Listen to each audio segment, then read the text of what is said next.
Good evening. Welcome back. It is great to be here on another Sunday night. And what a week it has been. So many things. We're now at the point where there are so many things happening every week that you almost have to triage by order of priority and what you can let go for another 7 days. There has been an immense amount of stuff compounded by the fact that there were national finals last Sunday after we streamed. Now, last week, of course, we had a slightly earlier stream start time, and the reason for that was to make sure we didn't clash with those. I'm wanting to tell you today that from now on, we're going to permanently move streams an hour earlier. So they're going to start at 7 p.m. UK time, 8 p.m. Central European time from now on, instead of 8 and 9, respectively. This is a very special stream because I am, of course, joined by some friends. Jay is here, of course, but also I'm joined by the one and only Mr. Eurovision Song Contest, Tom. Hey. Hello, Tom. Hello, Jay. Welcome, both of you. We'll start with Jay can wait. Tom, how are you? How are you feeling about everything on this fine evening? Good. It's kind of the busy, crazy part of the season. I'm just trying to keep up with the national final. I think once we get towards the end of national final season, it'll be a little bit calmer. But yeah, lots of fun stuff going on.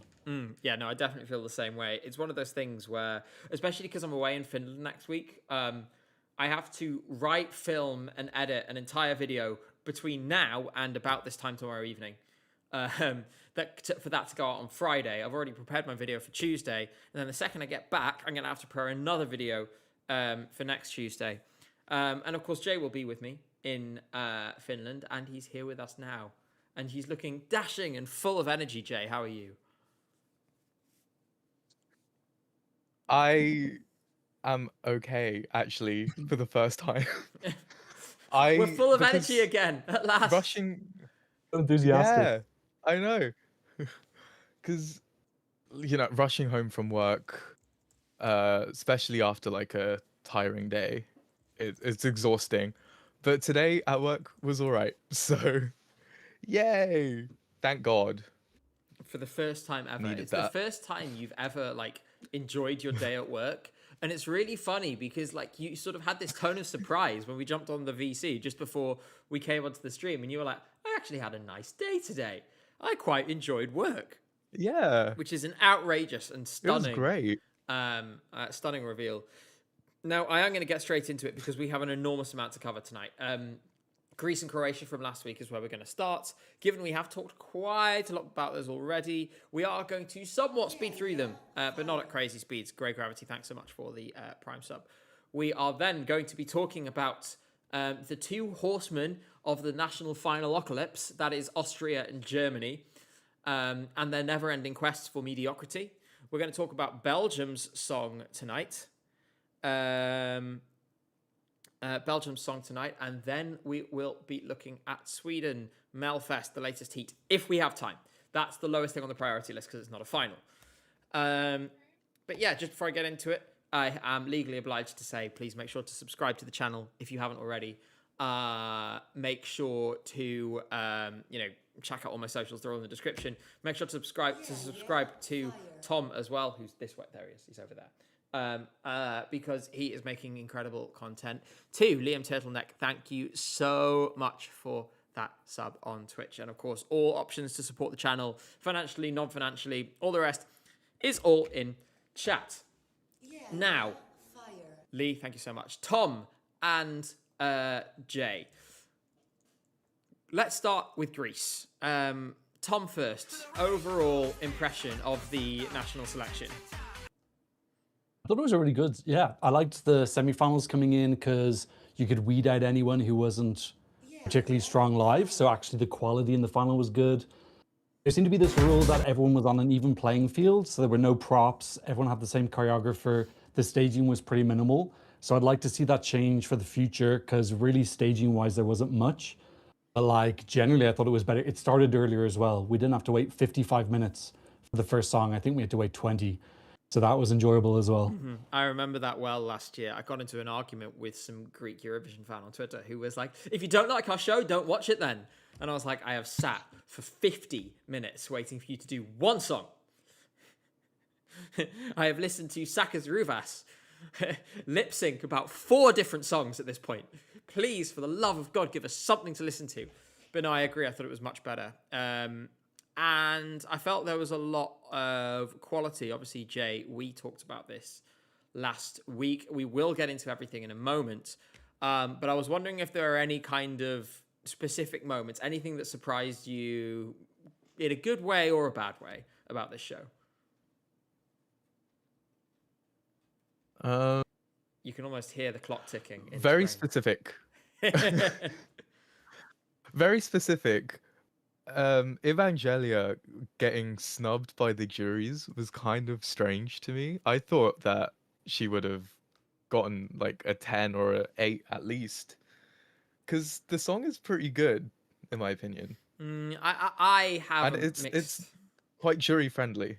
I had quite a mixed opinion of it. I do just want to quickly say, because we will go through all of the songs, of course, so we'll get to Evangelia in a moment. I wanted to quickly say thanks to the Now Player for the subscription. I also wanted to thank Neuro for the $5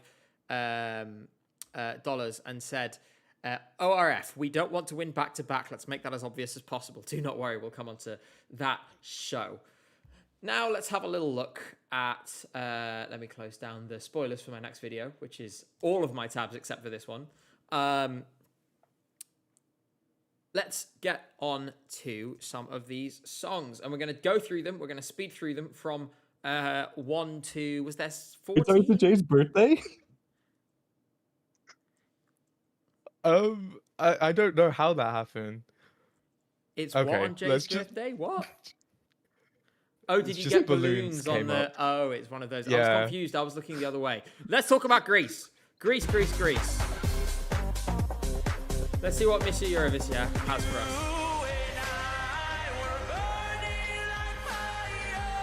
Well, we'll start with Stylianos, and while I actually thought his vocal was really excellent, he sung a quite boring song very beautifully, and I thought he did his hair nicely. What did you guys think? Don't rush in all at once. Yeah, I agree. His voice is really good, actually. Just the song is so uninteresting. Like, if he wants to try again, he needs like something a lot more interesting, basically. I think he'll get something more interesting next year because the songwriters are going to look at this performance and go, he can sing, he's got charisma. So they'll be wanting to write for him in the next cycle. Mm-hmm. There's opportunities there for people who will probably contact him. Frederick, thank you very much, asks for thoughts on the Nordic fursuit convention that took place this weekend. I'm not sure if you guys are aware, Eurovision is a yearly event held at the Nordic FuzzCon in Malmö, hilariously in the same venue that the 2024 Euro Club was in. And it was this past weekend. I was not a juror, sadly, but if Nordic FuzzCon, if you're watching, I am still up for doing it next year. Like, get me in there. I'd love to participate in the only ethically non-questionable international music contest taking place in Europe between the months of February and May. Let's go forward to Delta.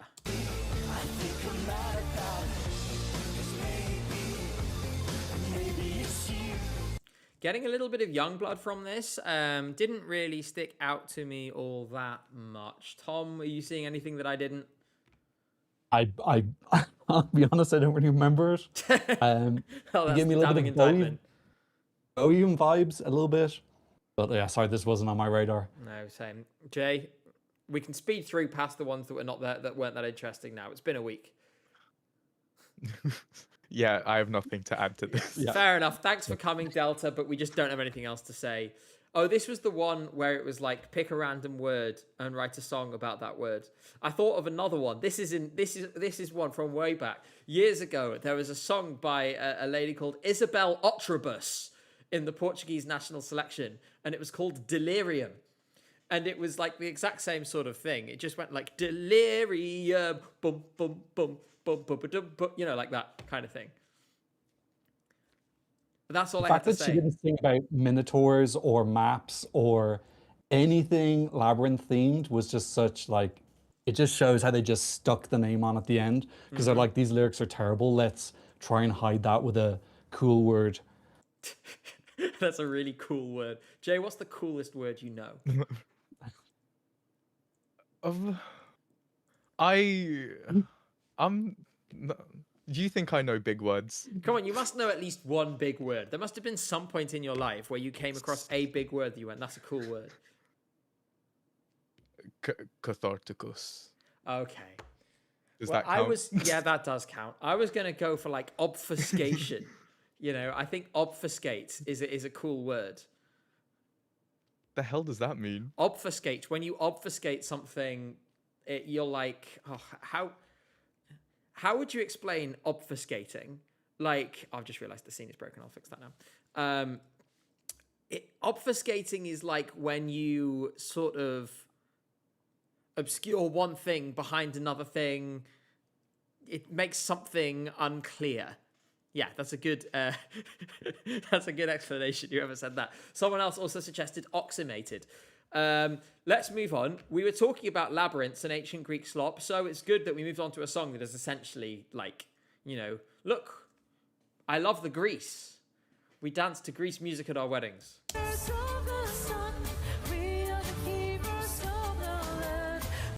Less in tune than I remembered. Tom, did you see anything in this that illuminated you? I didn't see it. So I was live streaming this and Dora at the same time. So I was hopping between who was spicier, and Dora won that mini battle at the time, I'm afraid. I'm not surprised. Jay? This is so not me at all. Yeah, this was definitely a no from me. I can't remember this. This got 0 points. A flat 0 from both sides. So it came dead last. And I'm not necessarily surprised. I was really, really surprised it made it to the final. Not a particularly charismatic performance, but I think it illustrated the difference between, you know, when you have a show like this, often you get the professionals and then you get the kind of the amateurs who are like the best of the bunch of the amateurs who applied, but that there's more opportunities. If you're an amateur, there's a big window of uncertainty. Sometimes you have someone who comes in and they're unbelievable. Sometimes they come in and there's elements missing. And I think the charisma and stuff, some of the onstage things felt like maybe a lack of experience contributed to that. In any case, we should push forward to the only song where I've ever managed to make it about a 2008 video game.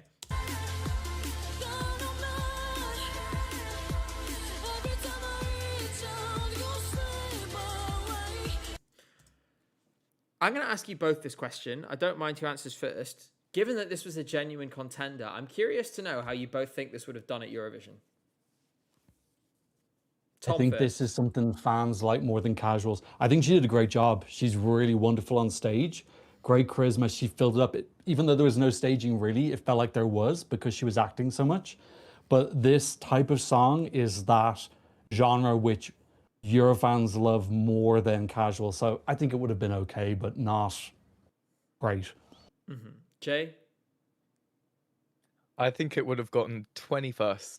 Specifically 21st. It's just like it's such a 21st sounding song. I feel like. Didn't Adrenalina come 21st? Something like that. I mean, I love Adrenalina, to be clear. But yeah, I kind of get it because this kind of thing can get lost a little bit. It's the sort of thing people go, oh, that's nice. But often people aren't going to pick up their phone for it. Some people are mentioning other ones like Hallucination and stuff like this.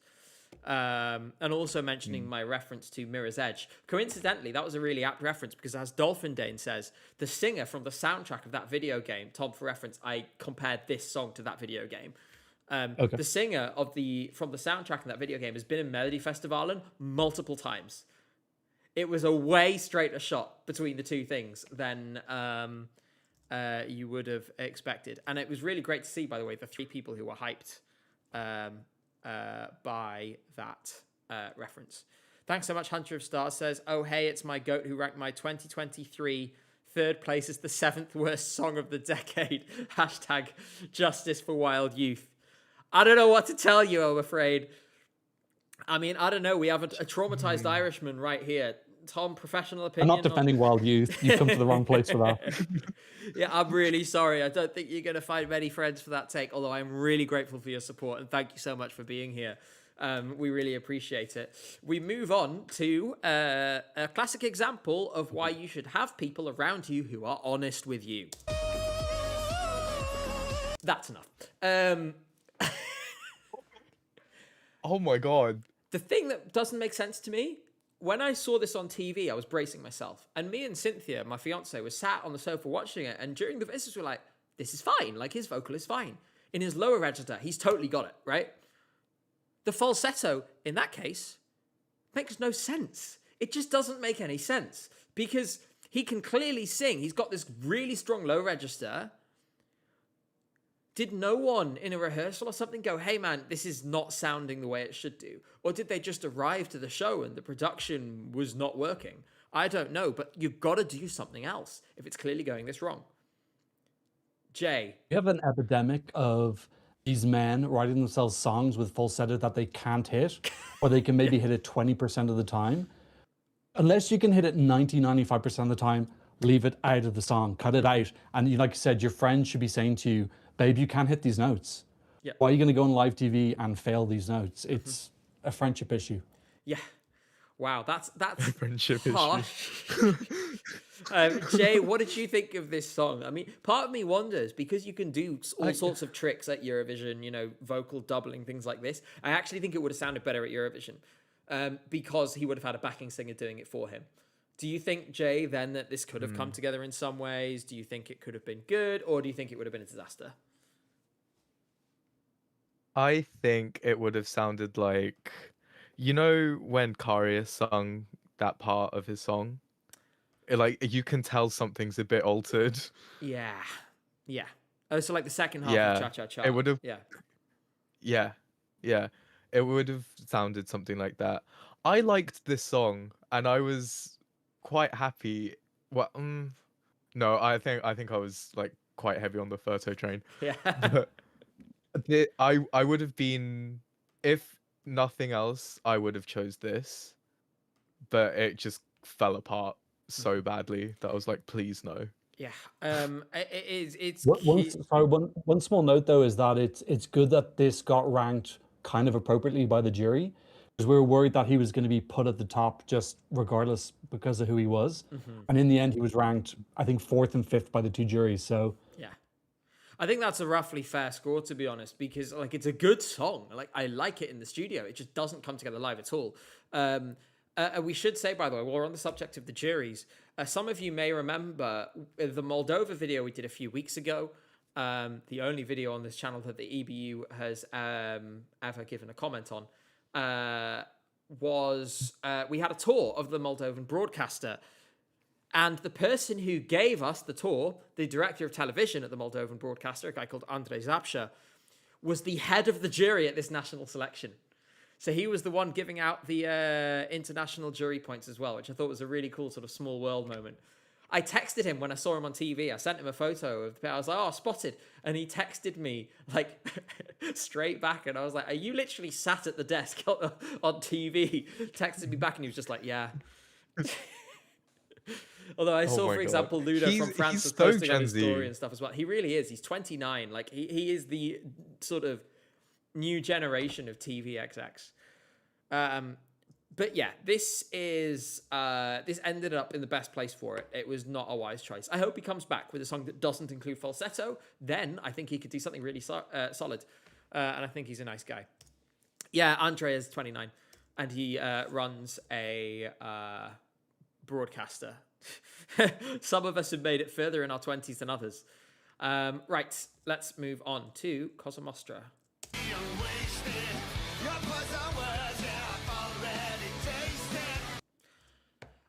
I gotta say, I was a bit disappointed by this. given the energy and how unique their Eurovision entry was previously.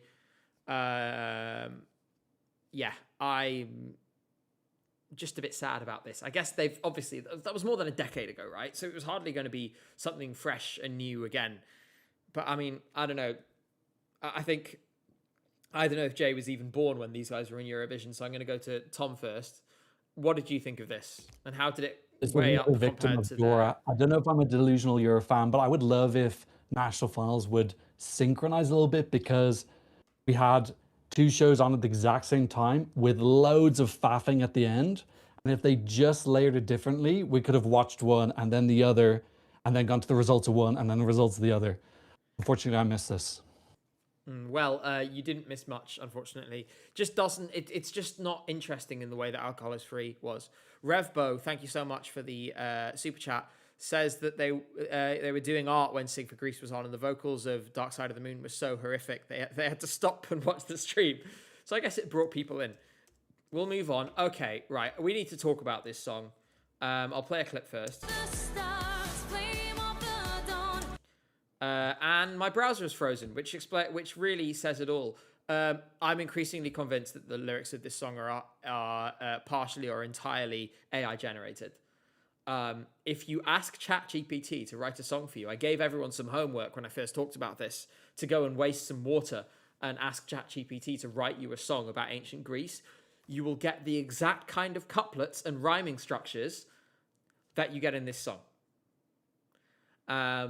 So I think it's completely AI. Did either of you have any thoughts, opinions, strong feelings about this? I genuinely think this could be an AI song. I'm not sure if you're serious or you're saying it as a joke, but it really does feel like it's AI. No. I'm serious. I'm serious. If you're gonna use AI, at least make it good. Like, you're wasting water for nothing. Yeah, it's just You know what I mean? Like, it's just a waste. Yeah, and it's not a good song. I'm not quite sure how it made it to the final either. But yeah, in any case, it's the kind of thing where it finished low down the order. This got 1 point, I think, so I'm not going to spend any more time on it. But yeah, I didn't like it. And for me, it's either like a really dull and cynical piece of sort of like Greek mythological slop, or it's AI generated. Like, those are the only two options. And quite frankly, neither of them are particularly good. We will go on to Rosanna. And hopefully my browser will stop freezing. There we are. Right, let's try that again, shall we? Okay, my browser is just going to keep freezing. We're full of technical difficulties tonight. Right. You guys' audio is going out of sync. My browser is currently on strike. This it had that very sort of Latin influence. I believe Rosanna is from Cuba, or part Cuban, which actually made it stick out a little bit. I actually quite enjoyed it. It was a little bit of it was a bit fresh. It was a bit different, and so yeah, I was glad it was there. Any thoughts from the judging panel beneath me? That is beneath me on the screen. This definitely I'm not stood out. suggesting that you guys are beneath me in any way. But sorry, go on. You were saying, Jay. Yeah, this stood out. Staging, but she sung the song quite well. Mm-hmm. So yeah, that's all I have to say, really. Mm-hmm. It's a nice song, but it wasn't gonna do any numbers. That's true. I think it's similar to Silianos, where she did a great performance and she elevated, but the song just wasn't great. So again, this is someone I think the songwriters will be looking to give a song to next year. Mm-hmm. There's a lot of them where I do wonder whether, they'll be like, yeah, you just come back. We'll sort you something. Jamie, thank you so much for the super chat. Yes, I do think that the UK will get at least one singular point from the televote this year. Even if it's just one, that would be, I'd be very happy. I think he should play the Furby organ on stage, though. We'll talk about him in more detail in a couple of weeks when we have the song. Oh, come on. Right, you wanted to talk about Evangelia, so I'm gonna come to you first. Jay, let's have a quick listen.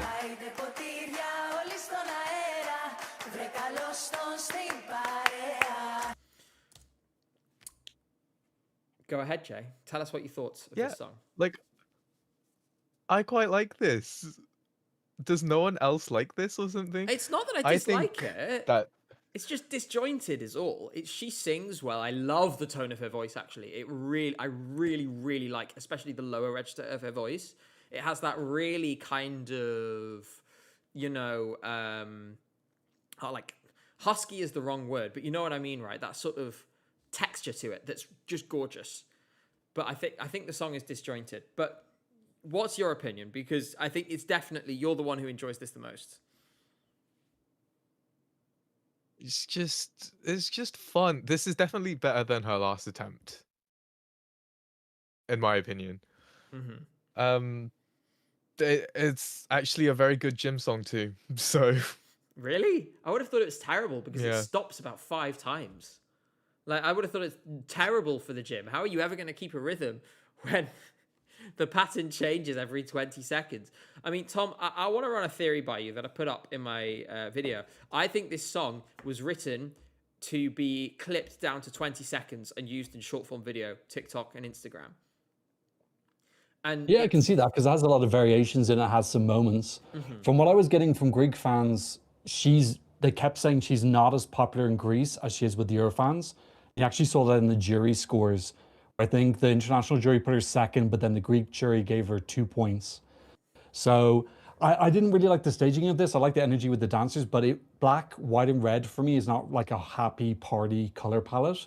I wanted to see like prints and colors and vibrancy, and the staging for me didn't match. But I don't think the song would have won anyway. So Yeah, I think it comes back to what you're saying, like about everyone sort of no props and everyone getting staged by the same staging director. I get that streamlines the process. So in some ways, I get it from a production point of view in terms of simplicity, um, but it just takes away. I think it takes away a lot of moments for a lot of songs, and also in a contest where narrative is so important, you want your favorites, and we'll get to that, to put on the best show they can at the earliest possible moment. Um, so yeah, that's how I feel about that. As for this song, yeah, I like it, and I was very complimentary about her and about her voice and about the song to an extent in my video. I just think we're still kind of in this position of she's sending what it is interpreted international fans will want rather than something that Greeks will want to be represented by. And you actually have to do the second thing in order for the first one to ever become relevant. yeah, And I totally that's agree. It's sorry, very go on. Eurovision coded. It's a bit contrived. It would get internally selected, maybe by Cyprus. Is kind of my point of view. We move forward to Zaf, and this song has been charting very well in Greece since the show, actually, above Ferto, I believe.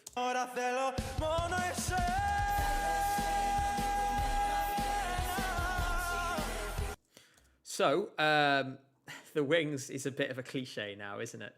Um, this to me felt like the most like Greek Eurovision entry song in the sort of, like I would expect Greece to send this in like the mid 2010s, if that makes sense. I don't know if anyone else got those vibes.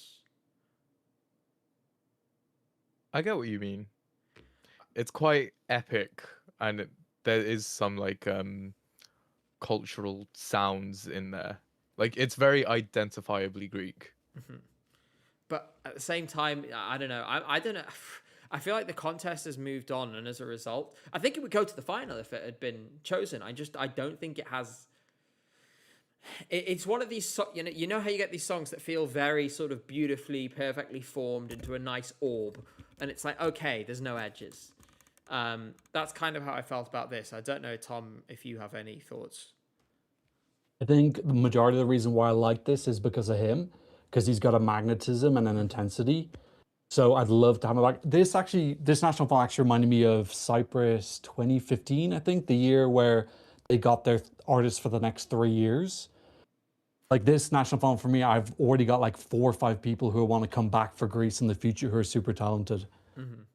I think he could produce something really good. Let's see what happens with this sound. Hopefully, it'll develop a little bit. Um, like as someone says in chat, this is very mid 2010s Greek, and Zari was very 2020s Greek. I think that's a fair assessment. Okay, chat's going to explode now. Yes. We will, of course, play a clip.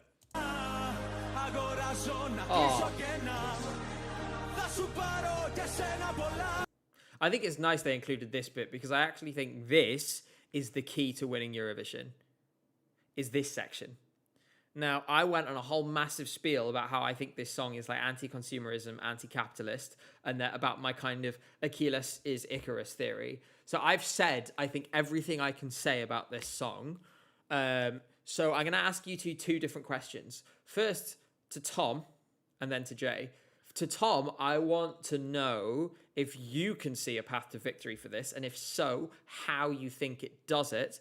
Jay, I want to you to speak to what you want to see from the live performance in May. Anything really, whether it's staging wise, in terms of what he does, if you think that the song needs any changes at all. So think about that for a minute. Tom, first. Well, first of all, the fact that the production in Sing for Greece was so minimalist, everything in this can improve. They weren't allowed props, now he can have props. He wasn't allowed a Britney mic, now he can have a Britney mic. LEDs are going to be better, the dancers are going to be better, the storyline's going to be better. Everything is going to improve. Like, every single element of this is going to be upgraded. Plus, he's incredibly magnetic on stage. I agree the jury moment is clever, where he sings because it shows off how beautiful his voice is.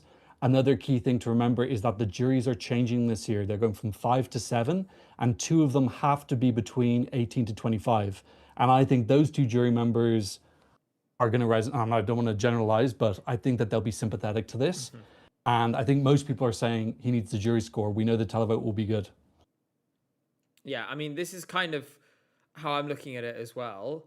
I am sort of expecting that he'll need 300 in the public, which is doable.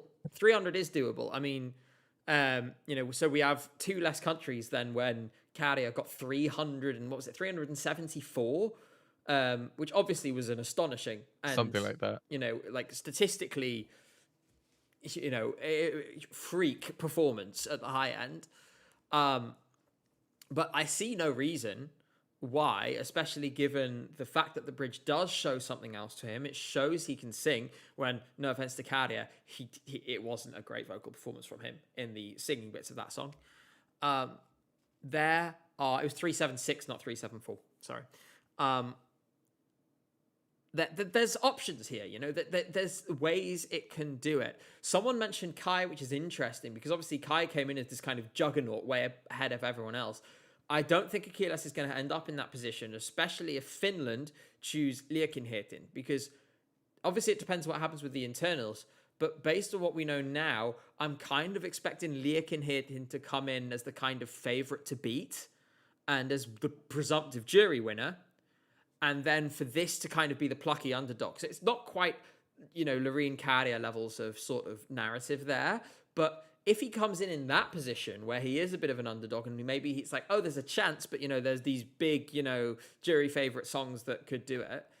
That then, I think, plays to his favour. I think it's better for this song and for him to be in that position than to be in the kind of overwhelming favourite position, in my opinion.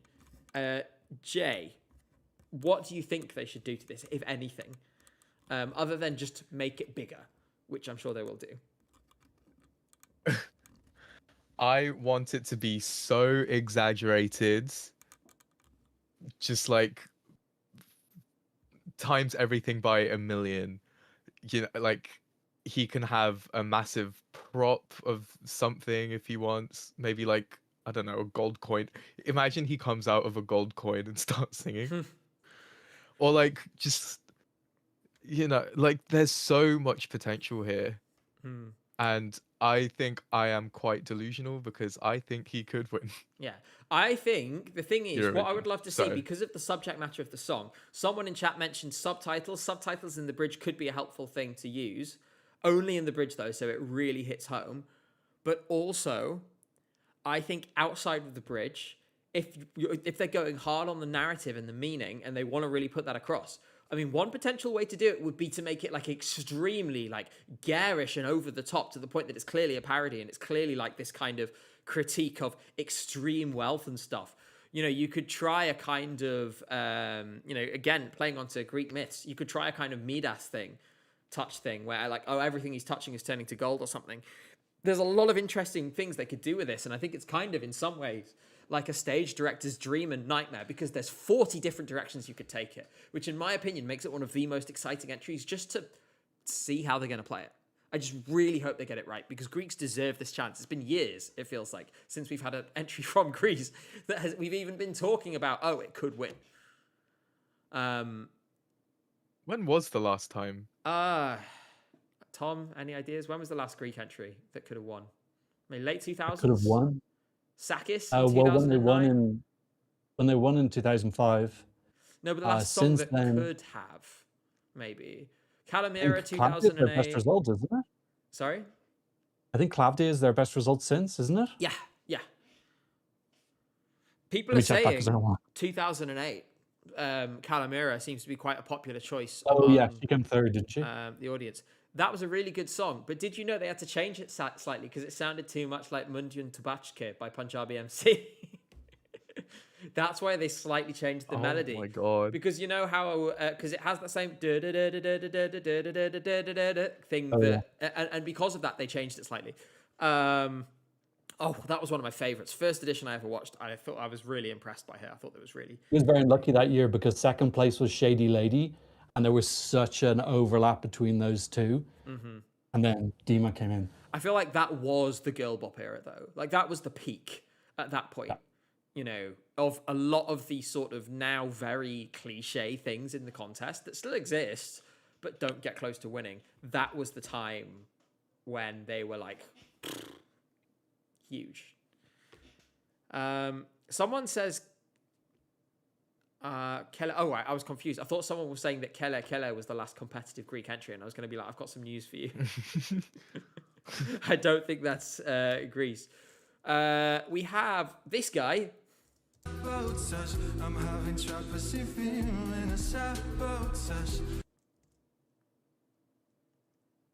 didn't like it, and I'm kind of feeling a little.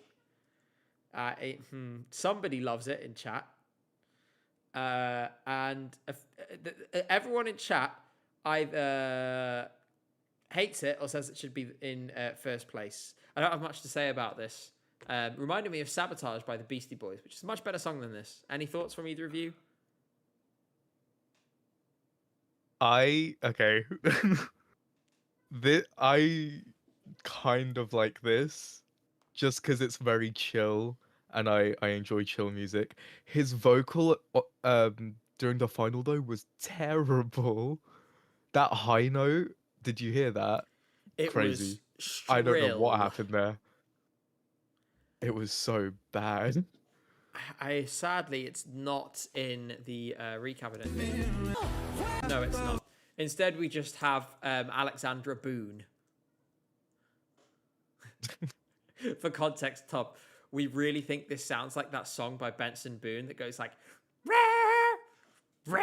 like that. Okay. Do you know the one I mean? The one that's on the radio all the time? I don't. I've heard of Benson Boone, but I'm really not mainstream at all. Okay, well, in that case, the point is we've all just been booned. Okay. So, Gabe, you need to stop saying that. That's I do. Just awful. Oh, they Janised Benson Boone. Okay, gosh. And Jay is frozen. There's Oh, there you go. You're back now. It's fine. It was actually me. It's fine. Okay. Yes. No. They Janised. There's Boone. so many like. There's so many inside jokes here that Tom just is not gonna understand. Yeah, I'm sorry, man. It's been fine. a really weird season. Don't worry about me. Yeah, we've kind of been like, I don't know, it's felt like a bit of, it's kind of felt like bedlam for a number of weeks now. And it sort of gets slowly more and more. And the problem is because last week we were so tired because obviously I had been at Estilal the night before. There'd been absolutely tons going on. And Jay had been at work all day. So we come on stream and it was just like sort of 2 hours of hilarity. So for us, this is comparatively very serious and responsible. We are famously such things. That does close the show. Any last thoughts on Greece before we move on to Croatia? And I'm going to try and speed through a bit more quickly so we have more time to talk about Germany and Austria since we haven't covered those before. I think honestly, this national final is going in an upwards trajectory, so they kind of just have to continue with it. Mm-hmm. Um, yeah, just keep going, try some different things, institutional knowledge. Mm-hmm. They'll get there. Yeah, I love that. That's my favorite thing is talking about institutional knowledge and national finals. Keep doing it and it'll get better. Tom, any last thoughts about Greece? Do you agree that it's improved this year? Yeah, definitely. I understand the kind of fairness things like the random draw and random running order.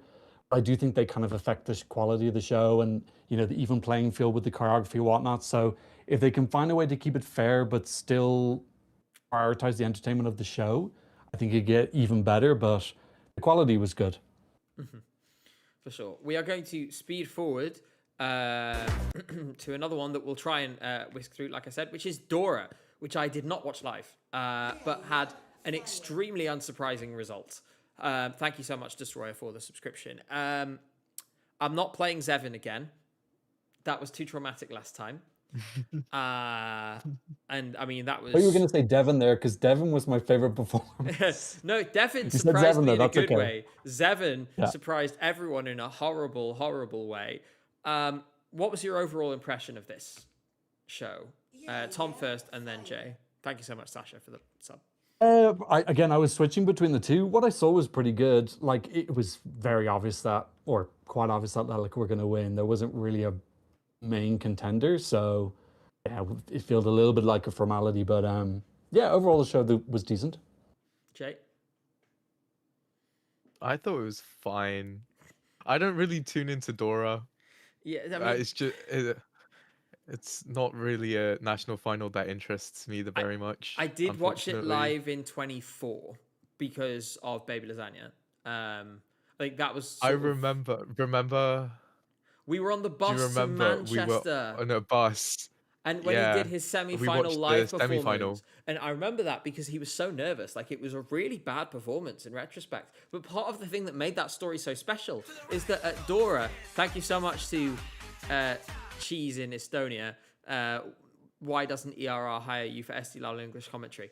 Great question. Ask them. I'd love to do it. Please, I'll do it for a very reasonable price. But yeah, that I think the reason the Baby Lasagna thing was so special is that at the national final, you could tell he was nervous. He was not ready yet. Like he was very much within himself. And then for him to get to Eurovision and just be like, was such a wonderful thing to see.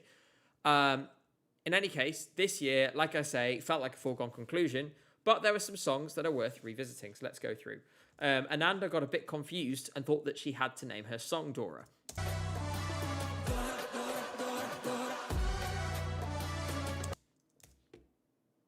Any thoughts?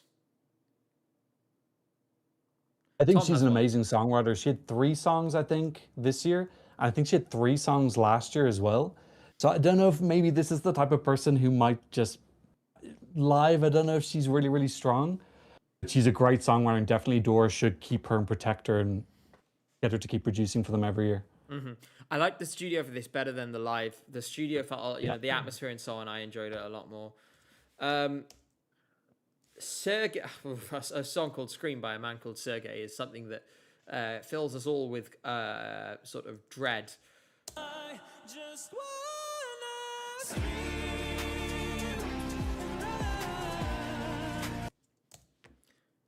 Again, I don't have many thoughts about this one, to be honest.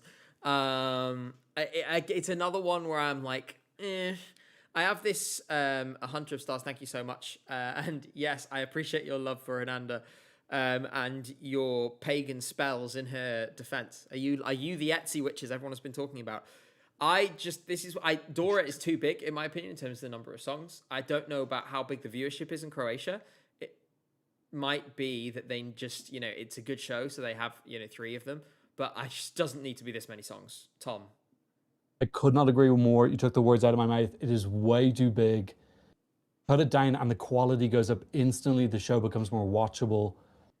I get why some national finals are big. They want to give everyone a shot and develop. But it gets to a point where it's just too much. It just makes the show less watchable.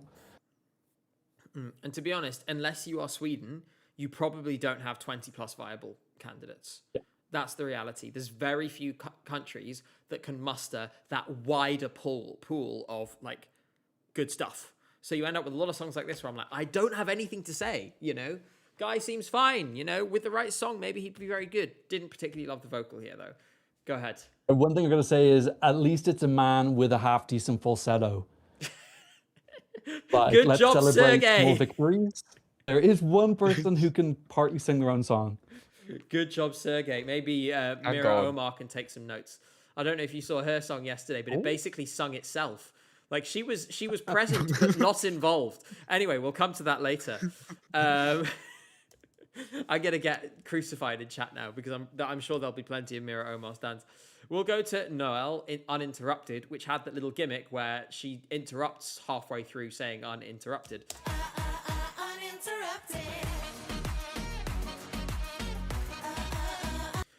Again, I have a word. My chorus is me saying the word followed by a beat. I am a very original singer-songwriter. Please send me to Eurovision. That clip is hilarious. What are the dancers doing? Did you see that? They're just like wee. look at them. It's not the finest, is it? How did you enjoy this? I thought it's kind of camp and fun. So I kind of got on board with it a little bit, and I was like, you know what? This is entertaining to me. And she's a decent singer. Yeah. Well, she's a very good singer, in fact. Yeah. And you know, it's thank you, Benjamin Sesko, for that subscription. It's it has its positives, in my opinion. Are there any thoughts on this from you, either of you? It's a disaster bop done quite well, Yeah. to be honest. Like no one was gonna say that this would have won, but like it's kind of enough of a disaster to be iconic. So, yeah. Tom? There were 3 of these songs. I felt like they absolutely smothered each other. From what I remember, this was my least favorite of the 3. I love a dance break, but if you're going to do a dance break, it needs to be electrifying. Chanel has just set that bar so high. And I think all 3 of the dance breaks were pretty flat. I think this was the flattest one. Yeah. Pressure's on you, Chachi. We're all waiting for you to deliver. I agree. Just quickly, I want to say congratulations, by the way, to Benjamin Sesko, who just donated, who subscribed rather, who said that he's now married and his wife is having twins. Congratulations. Yay. Wait, let me get the Have to name confetti. them Dora and Ananda. Yeah. There we are. How did you get the confetti to show? It's a thing. I think it's because he's using an iPhone, and iPhones do that. Oh, okay. Let's move forward to Alan Jura. So I believe he's been in the show a few times now, right? He's definitely here. Was it a year ago or 2 years ago? In any case. I don't recognize the name.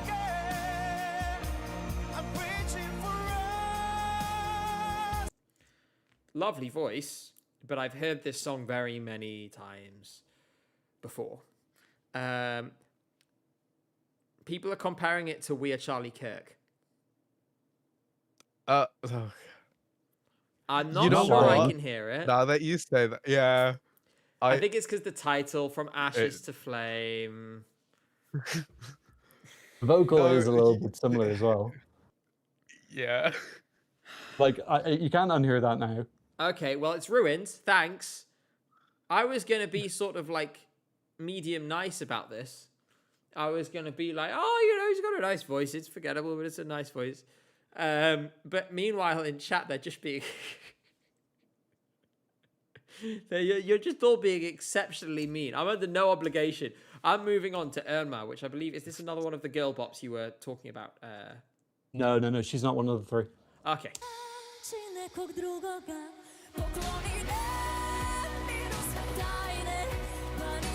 Is it a Balkan national final if you don't have a ballad like this?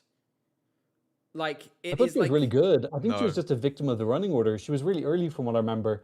And then by the time we got to the end of the show, I'd kind of forgotten about her. And it's not the most memorable in the genre. Love her we've heard outfit. it before. Oh yeah, the outfit is a sleigh. Yeah. From a distance. Like the running order of the show was quite extreme because the last 5 songs are the top 5. So I feel like the producers should have maybe spread the favorites out a little bit. Yeah, I'm not sure. I'm not sure how they did it. Maybe they just wanted to make it really, really clear who the favorites were, dump them all together in the middle of the show so everyone gets the idea, and then leave it at that. Who knows? But yeah, no, it's just a little too like this is, you know, Balkan Ballad number 374 kind of vibes. I like her voice. The outfit is really cool. Though someone did say too many birds have died for fashion this year. Oh my god. But yeah, no, for sure. Not the finest. Lara. That was quick. So, what did you think of the... Wow, I didn't even hear the drop. She got like 3 seconds. What did you make of that? Did we all enjoy that? It was fine. This is the most popular of the girly bops from what I saw from people's comments and whatnot. There were quite a lot of fans for this who wanted it to go. I don't really remember. I think the dance break was a little bit stronger here than Uninterrupted. Mm-hmm. The vocal was maybe not as... unsteady would be the word I would use. But again, I just, this is the kind of song that Euro fans like, but I don't think it's really got any cultural relevance now. Like this kind of thing goes down well at Eurovision, but then just doesn't get any points from the public. They're not here for this. They're not interested in this. And again, it comes down to, if you're singing a pop song in English, you are now competing with the leaders in that field. So you should... I felt like all 3 songs were weaker than TikTok from Albina, which came 11th. So yeah, and let's not forget, those of you who don't know, TikTok by Albina is the only song in Eurovision history to fail to qualify for the final, despite finishing in the top 10 with both the juries and the public. Like, that is the definition of robbed. Like, the most robbed. And the one who most has a reason to be, like, aggrieved. We're going to move on to Emma Bubic, who is the youngest in this show. She's like 18 or 19 or something. So good on her for getting to this stage. Let's have a quick listen.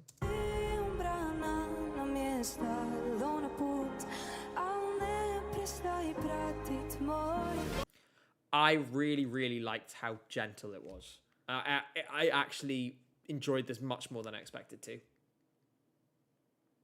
Yeah, her voice is really good and very stable too. And For just, like, soft. I don't know if... Yeah, exactly. And she's so young. Like she has so much time to, you know, curate this sound. I don't know about you, Tom, but I am also generally curious to ask. This is a slight tangent, but given that she's the youngest in the national final, there's been sort of rumors, right, that they're going to increase the age from 16 to 18. She would still qualify. She is 18. But I was wondering if you had any thoughts about that, because it's not something we've really discussed here at all yet. Sorry, you asked it to me? Yeah. Yeah, I'm for that. Like, I think when people are still developing, putting them under so much scrutiny in the ALO competition, where there's more attention, more people watching, I think, yeah, it's better to have a cutoff. In terms of Emma, I hope she's not discouraged about coming last. She had a really gorgeous music video, so many beautiful ideas, and then it's like they dumped them all and didn't bring any of them to the stage, which was really confusing. She had such a lovely concept. So I'm not sure why she wasn't able to do that on stage, but yeah, I hope she comes back. I think getting to the final at that age is a success in and of itself. So hopefully it's an encouraging experience. A large part of this, we've been talking about a lot about the motivations for artists recently, is about the connections she makes as well. There's lots of very important people who she will have met, lots of very helpful people she will have met to hopefully develop her career, develop her sort of abilities and songwriting skills and all the rest. So we wish her the best.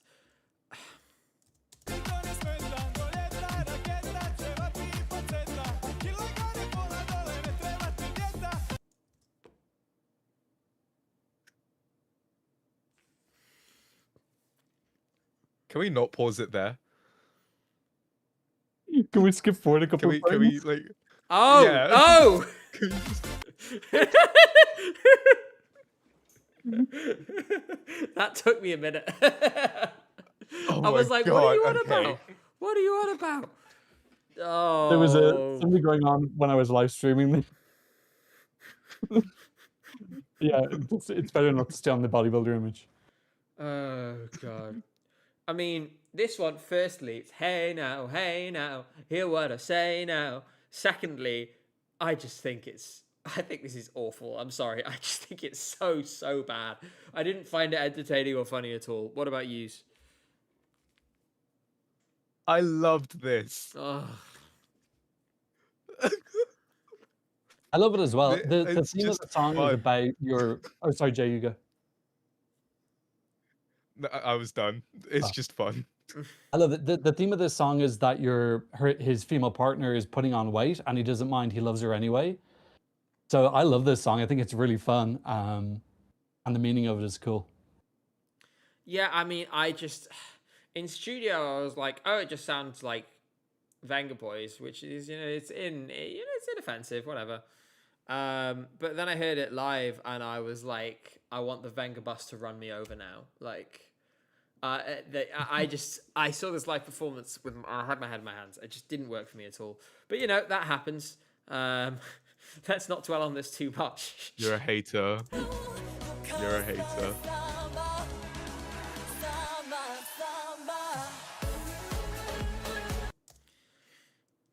1 second. Let me just need to do something quickly. The DFS sale is now on. Get 30% off all sofas for the next 7 days only. Thus concludes my comments. If you're gonna have a no word chorus, make it good. Yeah. Like, Do something. it just gives me nothing. And also the camera angles during the drop, like it's so far away. So yeah, no, this did not work. Mm-hmm. So this actually ranked third out of the 3 girly bops. They came 12th, 13th, and 14th. I actually liked the visuals in this the most, and their music video was cool as well. But yeah, I think these 3 songs just had such a gigantic overlap that they kind of just smothered each other. Mm-hmm. Yeah, and it just is not that strong anyway, in my opinion. We will speed forward.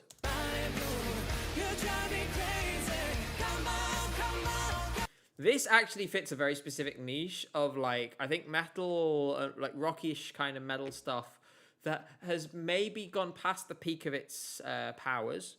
Officer Balls 87 says this is one of the songs of all time. Thank you for the super chat. But it's not for me, and also everyone in chat seems to hate it. Do you guys agree? Yeah, this sucks. I mean, wow. No, this isn't for me. Sorry. That's a little much, Jay. We're nice here No, now. like this is not what I listen to. No, I was going to say, it really is too heavy for Jay. Like, that's not a meme sometimes. It's just a fact. Oh. This is too heavy for you. You would not listen to this. Tom, any thought? No. I remember a lot of Croatians telling me that one of the distinct things about Dora is having some rock songs. Mm-hmm. So I think they're kind of filling that niche a little bit. But I didn't watch the performance. I just saw this 3 seconds. It looks like they're social distancing. But from what I remember from the music video, it didn't really leave an impact. No, indeed. This is another one. I have to be honest right now before I play this. I have absolutely no idea what this song sounds like. I don't remember it at all.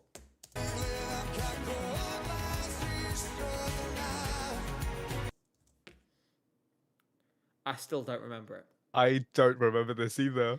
Tom, can you shed any light? I remember his music video because Neo to Viva means something kind of, it's like a weird adjective. When translated, it's kind of cool, but I don't remember. He did the box, didn't he? He did a little bit of Azerbaijan 2013. Yeah. But without all the good parts. Yeah. Oh, was that cling film box that he couldn't get out of? Yeah, that was the last one. That was music Rhythm video? Noir. Oh. Help me, I'm performing in Dora, but I have become inescapably wrapped in cling film. If you want to do a box, you got to do it like Surin. That's the way to do a box. Yeah, that is, in my opinion, the new preeminent box staging. Obviously, I mean, Carrier's is a different kind of thing. Like, it's a different box. But as far as see-through boxes go, Surin has my vote for the best one. In any case, we will go on to, I believe, one of your favorites.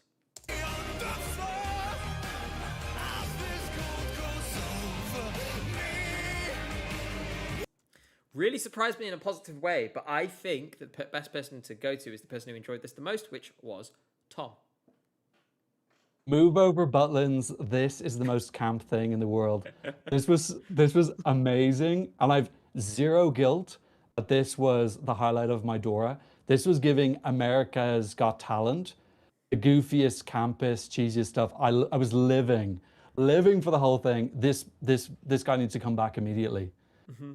Get some help with the songwriting. He's such a good performer. Great costumes, electric, obsessed. It's just hilariously dramatic. Like, that's what I like. It's so over the top in, like, it's sort of, opera drama kind of thing. It's like, it's a lot better than the Breaking up Perfumi with him Tomato would stuff, be for like sure. such an event because you just know the text would be fire. Yeah, 100%. 100%. No, I think this is... Someone says we need more theatre kids at Eurovision. Yeah, he's 100% just like a theatre kid. It's like a kind of, it has that kind of vibe to it. Jay, any thoughts of this? Too heavy for you? Maybe. Okay, on we go. Yes. Oh, finally. Something good.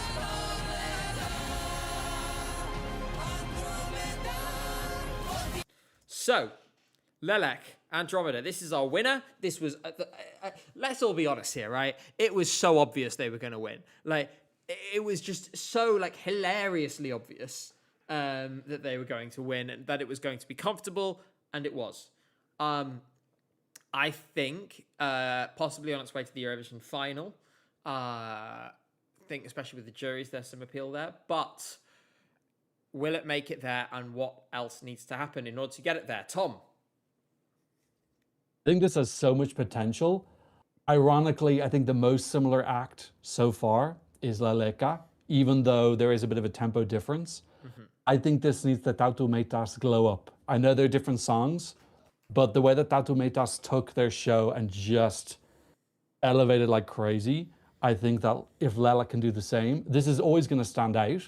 But if they want to get the most out of it, it needs that upgrade. It is worth pointing out they're probably nailed on for 48 points from Montenegro and Serbia being in their semi, because they will go wild for this. Yeah, I mean, it doesn't... The sound mixing at Dora hasn't done it much justice, so I can't tell how much is like the sound mixing being bad, and some of it being that some of them are really good singers, some of them are incredible singers.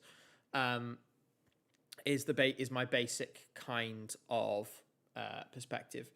Jay, how do you feel about this? You sounded relieved when it came on. Yes, because this was like easily the best song of the selection. Yeah. Like, yeah, it was. And it landslided basically. So I think everyone agrees that this was the one. Yeah. Also, yeah, just quickly, it's so much more interesting than... Sorry, finish your point and then I'll do that, because I've worked out how to fix the lag, but it's going to be a bit of an involved process. So quickly finish your point and then I'll go for it. Okay. It's just so much more interesting than everything else in the selection. Like, by far. Yeah, that's it. No, Hunter, you would be shamed for thinking anyone other than this was going to win. It was super clear. I've realised what has caused the lag, and it's because Tom is in an unspecified distant time zone, and Discord connects calls to the first person who joined. You were the first person in it. So what we're going to do is I'm going to go to my camera only for a moment. There we go. I've eliminated the others. We're all going to leave the Discord voice call we're currently in, and then we're all going to rejoin. Are we all ready? And then I'm going to talk about what I think about this song while we do it. Let's do it now. Go. Wait, just click the red X? Yes. Or the end call button. The disconnect button. It says... Right. I have just eliminated them from existence. And now I will set that up again in the background. In the meantime, yeah, as you guys know, this was definitely the best song. I have to say, I feel like it's maybe missing a little bit, or it's very much like all the time. You know what I mean? Like it's kind of always, and there you are, you're all back. It's very like I find it to be very kind of, it's up and it stays up, and maybe a little bit more sort of flow is needed. It's not 100% to my taste yet, but nonetheless a good winner. Okay, you're both back now. Yep. And you're in sync. Yay. You're both in sync. I fixed it. Wow. I was always in sync, but that's probably because it was me messing things up. Well, it was, yeah. Well, the thing is for both of you guys who were like, things aren't working. it was slightly out. There. There we go. We'll move on. I hates don't me. really have much to say about the others in this. So may I propose that we speak about last night's event in a certain country that is hosting the Eurovision Song Contest this year. Yes. Oh God. Okay. So, the Austrian national selection, which I will find the video for. I'm making a video. I'm going to say this to you all now. My video next, we'll go through the songs in a minute. My video next Friday is going to be called, Why Are Austrian and German Eurovision Selections So Bad? And I have a theory. Fair. Let's hear the theory. They're making reality TV shows like X Factor, and they are building their selections on that model. Nero, thank you so much for that $2. I'm not sure why they did that either.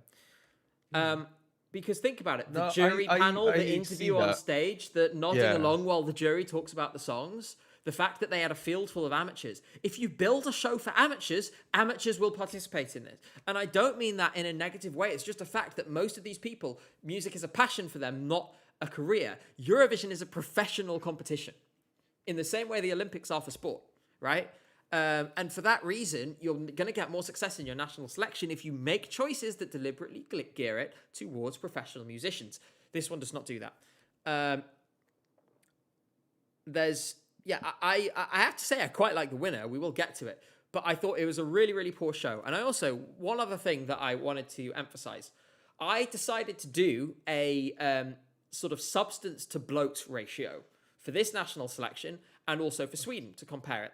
So for every minute of substance in this national selection, so the songs, the postcards beforehand, and the results, there was 1 minute 24 seconds of bloat. For comparison, in Melodifestivalen, for every minute of substance, there is 24 seconds of bloat. That shows you just how bad it is. This selection was 2 hours, 50 minutes for 12 songs. A total of 36 minutes of music. Do you really think that they are making a selection for people to be able to like have on at a party, like you can do with Melodifestivalen, like you can do with Eurovision? Absolutely not. They're making a selection for people who are sitting down on a Saturday night and turning on the TV and watching whatever show is on. And that is a totally different demographic, and it is not at all conducive to this kind of thing. They made a show that was unprofessional and that no professional musician, no record label, no established artist would ever be a part of. Do you really think the biggest artists in the country are going to go and stand on stage anywhere except in Ukraine, which is kind of a special case with this stuff? They're going to stand on stage and nod along while some people sit and talk about whether they think their song is good for Eurovision or not. Absolutely not. No record label is going to put their artists in that position and open the door to them potentially being, sort of negatively talked about to their faces on television. Love a rant. I just think it's a total, and when I realized this, that they're just treating these selections like reality TV shows, everything clicked in my brain. Everything suddenly made sense. This is a Europe-wide epidemic, though. Like, Malta's show had sing-alongs with the audience and so many 10-minute ad breaks and so much faffing. Like, I didn't even think Austria was a word. I gotta admit, I actually liked this national final. I thought the creative direction was criminally bad. Nobody had any staging. Nobody had any dancers. It's like the creative director was a 5-year-old or something. But I actually remember most of the songs because most of them have an identity. Like, if you asked me to name the 12 songs, I could probably name you 10 of them. Because other national finals like Dora, I can't name 10 of those songs. Mm-hmm. I mean, for me, it's just I saw it was last night, and then I watched everything back today. So It wasn't last night. It was 2 nights ago. You get the point. So it's still pretty fresh in my memory. I will say, Cosmo, you're doing amazing, sweetie. I actually quite like that song. It's silly and fun. We'll get to it. Thank you so much, by the way, Simon, who says I should have a Snickers. Officer Balls, who says that the Austrian national final gave Malta a run for its money in terms of showtime. No, Malta is still the final boss of that. And also Rev Bo, who highlighted some of their favourite artists for a future potential Eurovision All-Stars. Let's not forget in Moldova when we had how long was the set from Paula Selling? Oh Like god. Was it half 30 an hour, minutes? half an hour or something. That show, I mean, I was there and I was like, this is really dragging on. The other thing, Bookboo, thank you for the donation, says the split screen for the jury 12 was so humiliating. I think that's true. Being like, 2 of you have got nothing at all. Yeah. And it was really obvious as well who was bad. getting the 12. And I'm like, come on. Like, again, these are not professionals. And it's not fair to do this. Germany and Austria can't do Saturday night TV song selections like Ireland with our amazing late show, says Hunter of Stars.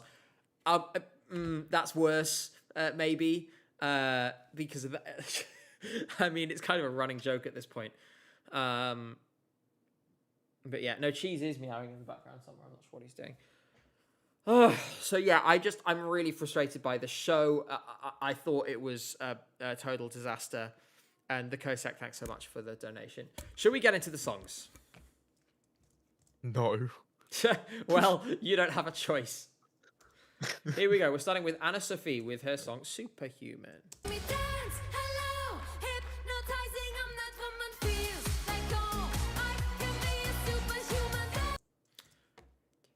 What you were saying about the stage direction.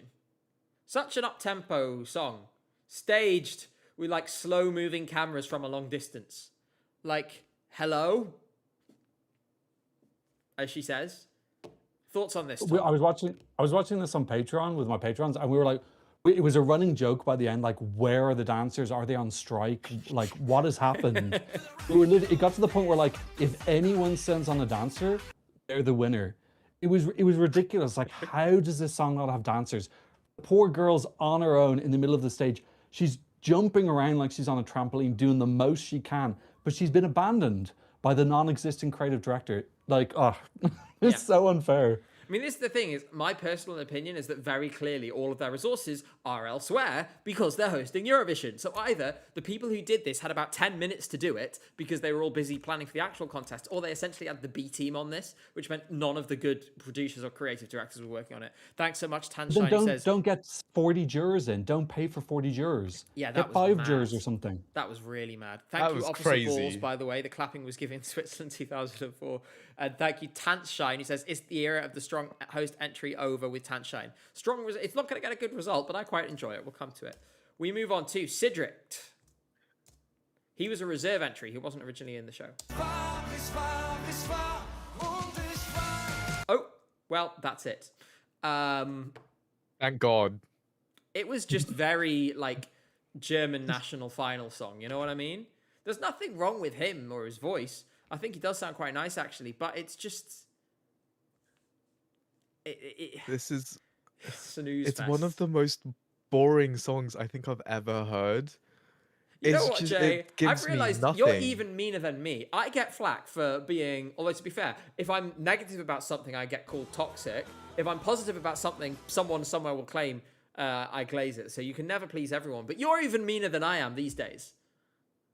No, because, like, they've made me sit down and watch a national final for 2 hours, and they gave me nothing. This is true. That's 2 hours of my life I just wasted. Yeah, This and could bear have in been an mind, email. Only like 1/5 of it was songs. Yeah, good though, 'cause exactly. it's encouraging people not to smoke, which is important. I mean, smoking seems to be a theme because obviously there was nicotine as well, which we'll come on to. First, we're going to go on to Kayla. Oh, come on. Who did that clip? Who did that clip? Her voice sounded so nice for most of this, in my opinion. See, that bit's fine. Why did you have to include the horrible note? I mean, these are the same people that did what's that girl called? That prayer that you know.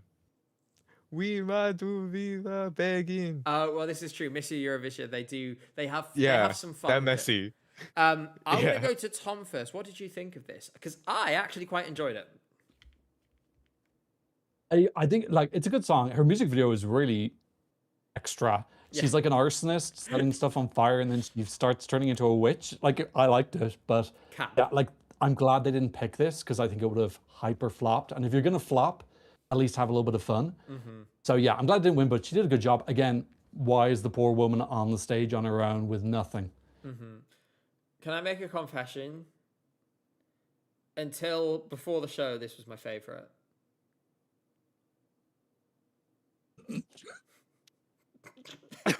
Something should just be kept a Gabe, secret. yeah, did you hear that silence? Like, I'm sorry. My I finger's just, hovering over the leave button. I found myself in my living room, like, yeah, Efren, Stop Efren. talking. Gabe, bestie, please. Oh, Well, I've That's just so No, ruined no, my no shame reputation. for liking anything. It's a good song. It's a good song. Hey, listen, it's as if I'm not. Listen, some people say that I only choose mainstream opinions. This one clearly, I'm getting lots of hate. I'm getting lots and lots of hate and haters, simply for speaking my truth. Jay, what is your truth? Because I don't think it's going to be the same as mine. oh my God. So I was watching this with my family, and they did not like it either. I Oh. I think like we're all just haters, to be honest. What, your We family didn't like or like us as a anything. general? No, like my family just hated all of the songs. Yeah, well, no, it's fair enough. And again, as Tom said, the staging, like all the lack thereof, really didn't help. Thanks, Hunter of Stars again. Prayer by Flora could have won Eurovision. No. Next, Reverend Yes. Stomp.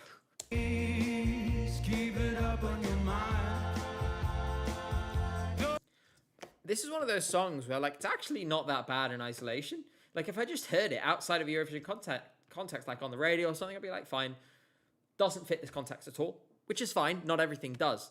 But yeah, the Makis the Make Makes reheated nachos is what someone in chat says. And I kind of... okay. Someone says that this is inspired by Russian culture. I didn't actually know that, and I wasn't listening too closely to the lyrics. So please explain, and I will say so. What do you guys think of this? This is actually one of my I'm favorite so songs glad. in the. No, you go, Jay. You go, Jay. I'm so glad that you guys like kind of enjoyed this too, because I was getting a bit scared. Like, I mean, it's fine. I It's didn't just, mind like, this at all. Cheese clearly enjoyed Like it as this, well. I don't know if yeah. you heard that. Like this was fine. This is one of the better songs in the selection, which is saying something about the selection. Yeah, it's just fine. Tom, Why Oh, is there balloons. Happy balloons birthday, again? Jay. That was the quickest year ever. Tom, what did you think of this? Hey, buddy. I really like Jesus, this song. Gabe, I don't know if you know the Coral from Merseyside. This really Vaguely. reminds me of them. I really like this song, but yeah, there's no Eurovision strategy here at all. But I actually really like the song. Some Neuro, thank you so much, says Black Keys cover band. I can sort of see that. Yeah, let's move forward to Bamlak Werner, who I actually thought was one of the most like charismatic performers of the night, and one of the few who was able to kind of bridge the gap of the fact that no one had any staging. Let's listen.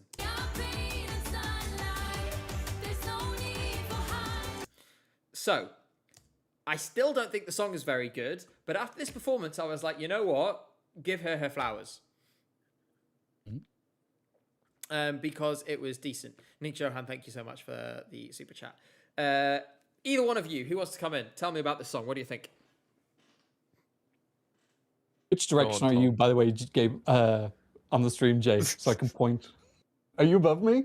Tom, you're in the yeah. middle. So up No, is me and down is Jay. You're down? Yeah. Okay, you go, Jay. Okay. Yeah, this one stood out a lot, and I was kind of surprised it didn't do better with the juries because I thought they would have appreciated something different. But thank God the televote kind of saved this a bit. This song is just it's wacky. It's so like all over the place, but it's kind of enjoyable. So, yeah. I did enjoy her reaction when she was announced as one of the top Yeah. three, because obviously Oh, she'd yes. seen her jury score. She knew she wasn't going to win. I love it. You could tell she was just really irritated. She had to go on stage because she knew she had no chance. It's like, why are you putting me through this? No, it wasn't because the I camera think before was just showing her like being really nervous like this. So it was disbelief. She Oh, was okay. really like I, nervous around a minute before that. I thought she was just like, why? Maybe that was just at that point I was feeling very cynical. Um, but yeah, no, it was. I'm glad it came in the top three. Again, as with much of this national final, not the song for Eurovision, but that's fine. Philip She was Piller. Sorry, go sorry, on. just one quick note about Bamlak, because if you look at it, Bren, she was on the stage on her own, and it actually is okay because it's a ballad song. Bamlak 100% would have benefited from having dancers and bright stagings and sun and fun. And I think she could have had a chance to win if she'd had that. So that is the creative team letting her down, because she could have been a contender to win. She was totally on her own to do everything. Yeah, and I think as well, the other thing I liked about this, and I want to say actually we moved on, is that the song, at least my interpretation of it, based on what I understood of her intro and stuff and her background, is her sort of celebrating like the different aspects of her identity as well. And so it was nice because actually quite a lot of the songs felt a bit shallow, but this one, you know, it has a message and stuff, and a proper staging could have really like helped, you know, sort of build on that. Sadly, we didn't get that, but I'd love to see her back. We'll move on to Philip. Now, what I remember about Philip, I don't know if it'll be in the clip, was when he did a big laugh in the middle. He went like, ha, ha, ha, ha, ha. And I was like, Philip. were you spooked? Oh, and we only get a few seconds of Philip. You know what I really enjoyed with this? I was watching it and I was thinking, this guy clearly adores Eurovision and is having the time of his life. Like, a large part of me was just like, I don't even care if I like the song or not. Fair play, man. Like, you made it. Like, you got to go and do this. Like, It was giving honestly, talented That's going to be Eurofan. you one day, Gabe. yeah, well, maybe. Let's see about that. I'm not sure. If I get one day, if I finally do the promised thing and get myself into Una Voce per San Marino. But no, I just think I don't even care about the song. He had more fun than anyone else on Friday night. And he made Yeah, he looked like he had a great time. and all the props were made by him and his family, and like, you know, good for you, It's Philip. crazy though that you have to Was make it? your own props with your family. Like if you want to have any staging, like I think he did a great job. He's got a lot of talent. I'd like to see him come back, but it was giving a little bit of someone who's really good in a karaoke club or, you know, very talented Eurofan. It just wasn't, it was kind of amateurish in some parts, but I think when he gets better, he'll be really good. Yeah, he has some potential. And so someone says he was on the same casting show as JJ once upon a time. Okay. But yeah, no, I found him really endearing. So Philip, if you're watching, please come back. We like you very much. Let's go on to Nicotine with Unsterblich, which I actually thought was kind of sort of interesting. This guy kind of looks like if you like aged Gotham 40 years though. I don't know if you know what I mean. While Anyway. smoking My or God, while you're not so smoking? right. While smoking but not chain smoking.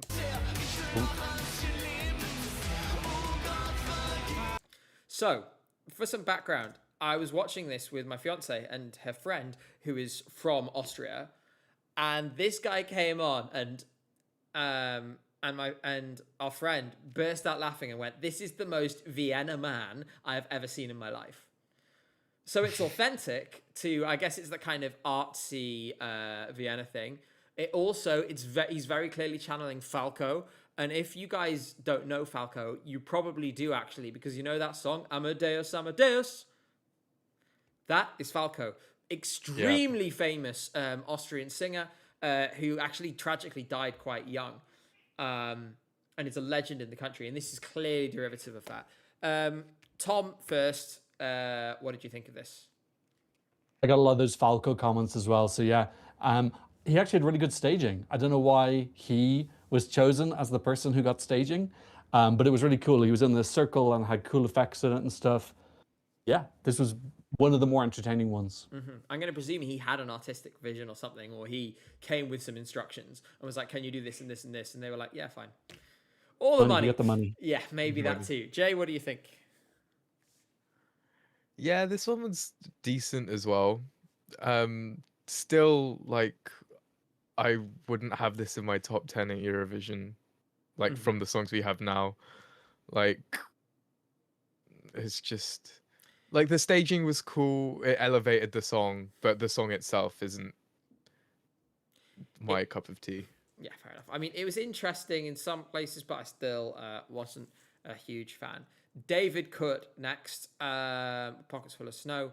Completely blanked from the jury, which I thought was maybe a little unfair.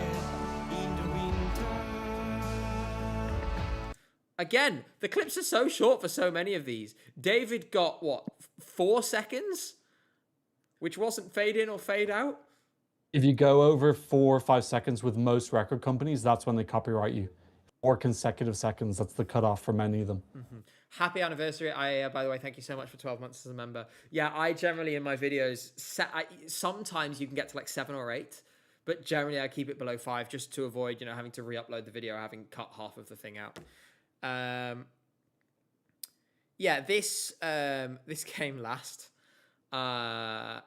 Again, I think this is the thing with this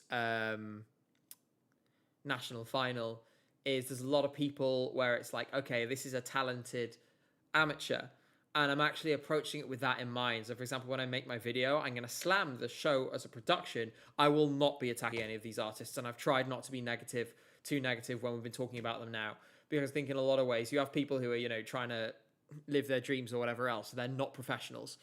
But yeah, what do you guys think of this? If anything, Jay, not a fan. No. I'm gonna be nice. I'm just gonna say I didn't like it. But yeah, it was just little. No. Yeah, not the finest. But that's the vocal okay. was very distinct. Yeah. A lot of people were saying it sounded like Muppets. Oh yeah, so, I did see someone in chat say Kermit. Actually, yeah. Yeah, like it was an interesting vocal, but it was too distinct that it was kind of a little bit distracting. Yeah. But let's move on from David to lost it. Julia, who is singing a song about herself.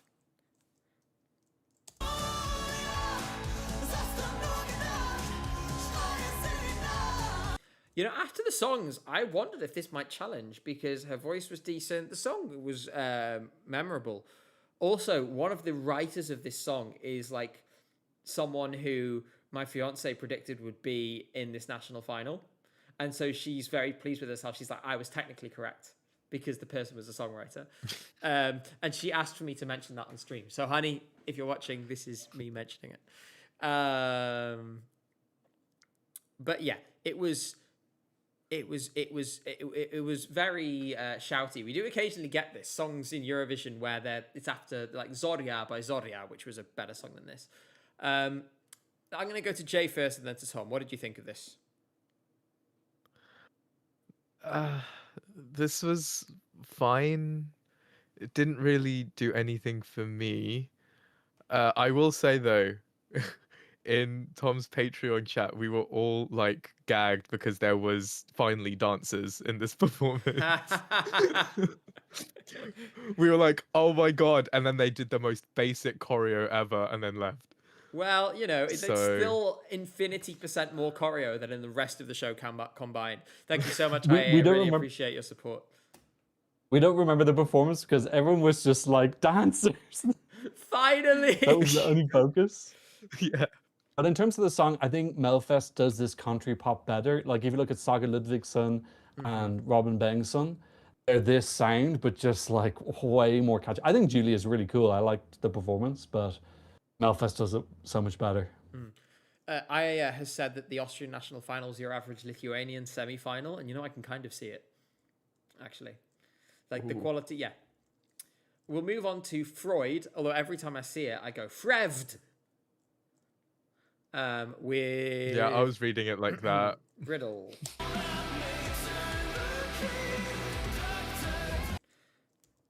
These cuts are so quick. Everyone's getting Janist today. It's a Janis apocalypse in Austria. Some people saying robbed. Some people comparing it to Sleep Token. Some people saying it was too heavy for Jay. Well, Jay, was it? Well, okay. I didn't listen to any of these songs before watching this, and then I was told that this was one of the favorites. So imagine my confusion when this was presented to me. It's just, I probably the studio version is a lot better, but like this just fell so flat, and that one growl in the middle of the song that just did not land at all was kind of uh, Oh yeah, he did. cringe. He did. Yeah, there was one that was missed. It was yeah. I think this was Like quite a kind of he didn't boilerplate. commit to it. Yeah, for this kind of genre music, it was quite boilerplate. I didn't find much unique about it that would make me go, oh, Tom, what did you think? I have a bone to pick with them because I picked them for my ESC prediction game and I was in the top 10. And because of these mofos, I'm like screaming down. So they had a really good music video. It was cool, had a storyline, it looked really well produced. And then the live show was just, we're just watching, we're like, this is just not, it wasn't flopping, it just was not working at all. His vocals weren't particularly strong, he didn't look very confident on stage. It just was nothing as good as the music video promised. Yeah, no, basically my feelings too. A disappointment. Move on to Lena Shower.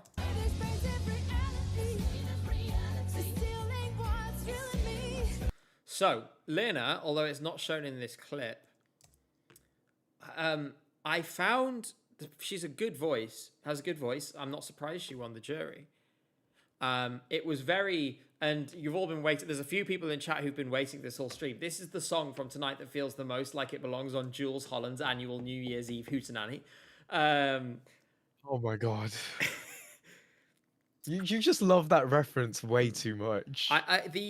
She was a really good vocalist. I almost felt she was doing too much vibrato. There were sometimes when I was like, okay, you're overdoing it.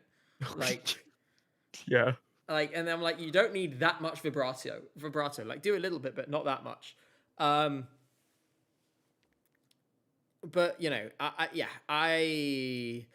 I get some of the references, some of the callbacks, and inspirations. Like a couple of people mentioned Amy Winehouse in chat, for example, stuff like that. But it didn't really stick with me very much. Tom, what do you think?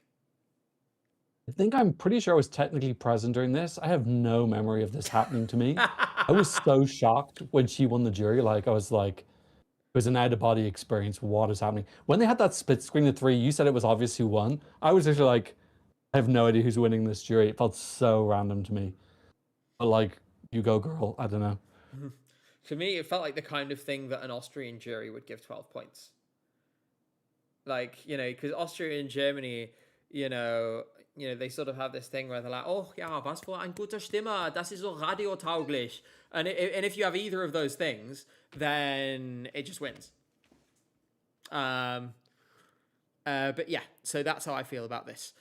Jay, what do you think? I mean, in retrospect, I guess it's not too surprising she won the jury, because the jury was like massive, right? 40 people. They're gonna like even it out to like the most unoffensive song, Mm-hmm. So I guess it's not too much as a surprise now, but this, god, no. Yeah.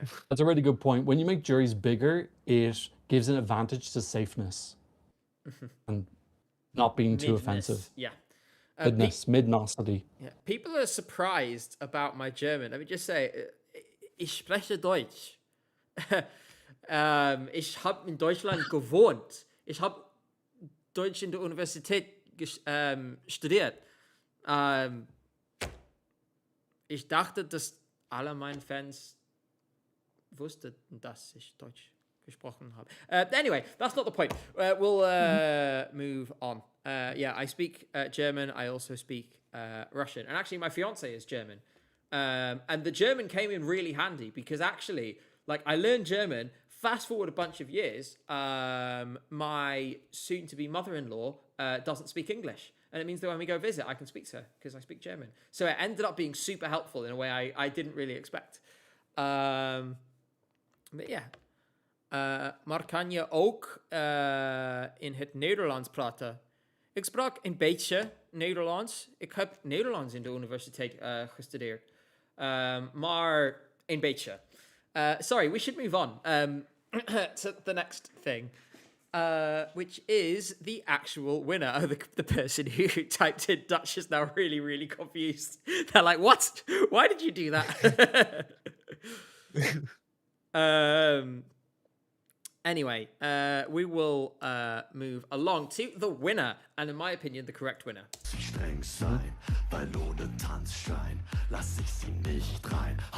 So you said that Choreo would win the selection, and Choreo did win the selection. Tom, start with you. What did you think of this? Like, the thing was, there was so few staging with anyone that when this came on, it just won by default by the fact that something actually happened. And he was very good on stage. He's very charismatic. He's only 19, but I actually liked it reminded me of Ukraine 2022, where they're standing in the rectangles of light. Mm-hmm. I thought the dancers weren't great. They could probably be a little bit better, but at least he had a concept. And some of my German-speaking patrons are saying that the lyrics are kind of interesting. I hope that he can improve, get a bit of a glow up. It's not going to do amazing in Eurovision, but if you're going to come last with a fun host song. Don't come last with some generic slop. So I'm okay with this. Mm-hmm. There wasn't like an amazing second option, in my opinion. Yeah. Jay? Yeah, I mean, if there was going to be a year to send something like this, it would be this year, because they're hosting, like, they don't have any what's the word?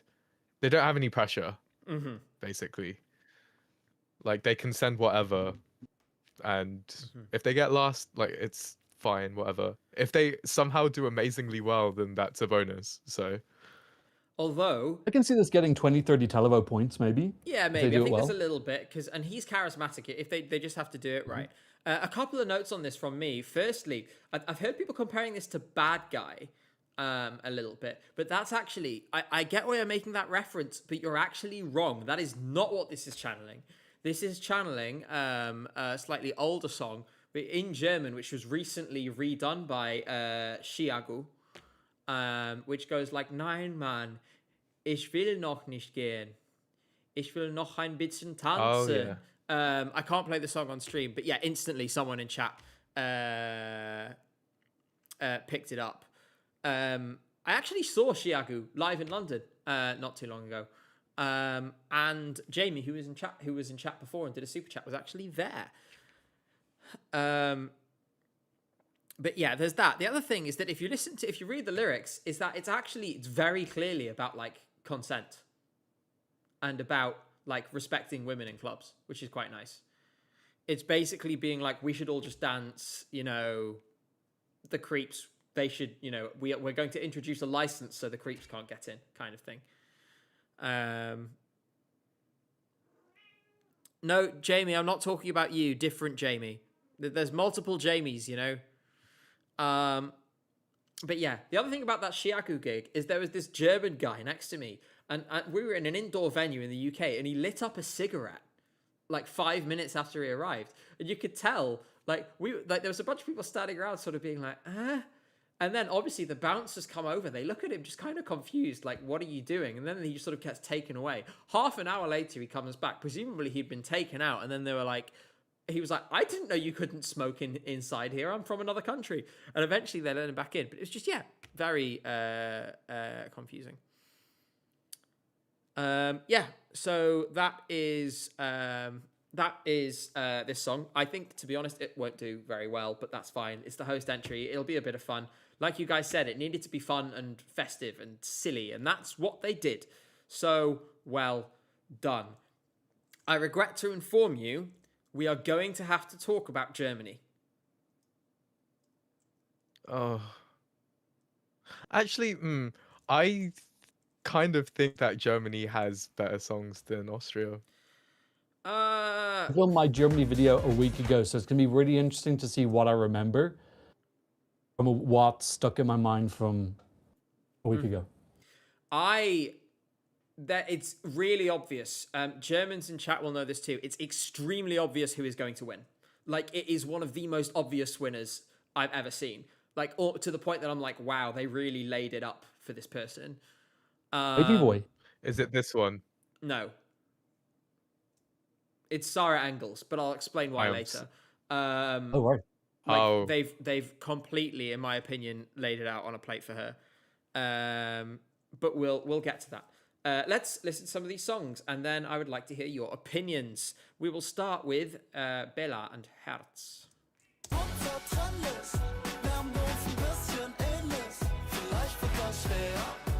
This is super current in Germany. Like, it does actually, it's quite a representative sort of idea of what is going on in one of the strands of the German music industry at the moment. I thank you very much. Yes, indeed, this does need a trigger warning. It's kind of fun and a little bouncy. I quite enjoyed it. More than I expected to, but I don't know, it was a little bit like teen flick movie credits in some ways. What did you guys think? Do you remember it, Tom? I didn't. Oh, Jake, you go. Um, Sorry, one of you you go, go. Jake. I'm just going to shut up. Someone speak, not me. I didn't mind this at all when I listened to it, but you are right. It's like it kind of sounds like a teen movie credits song. How are they going to stage this? Is my question. Because like, there's nothing really obvious they could do. I think. It's the Are they German just gonna, like, selection, so I feel like they stand might there just and stand on dance? stage. Yeah, like the Oh. German national selection is not exactly known for, you know. Apparently, they're going to focus on stagings, as far as I know. Well, I'll believe it when I see it. Tom, what did you think of this? Do you remember it? Firstly, I remember when you showed the clip, I remembered it, but I didn't remember it before. It's interesting that you say that this is current in Germany because I think it's great to send songs like that, but then they also have to have translatability to the broader audience. I didn't feel that personally. But yeah, actually, a couple of people have been asking me to react to this, so I think it has some fans. I think it might do all right in the German charts. If any of these songs do well in the German charts, this would be probably one of them. But I can't see it getting particularly far. We'll move on.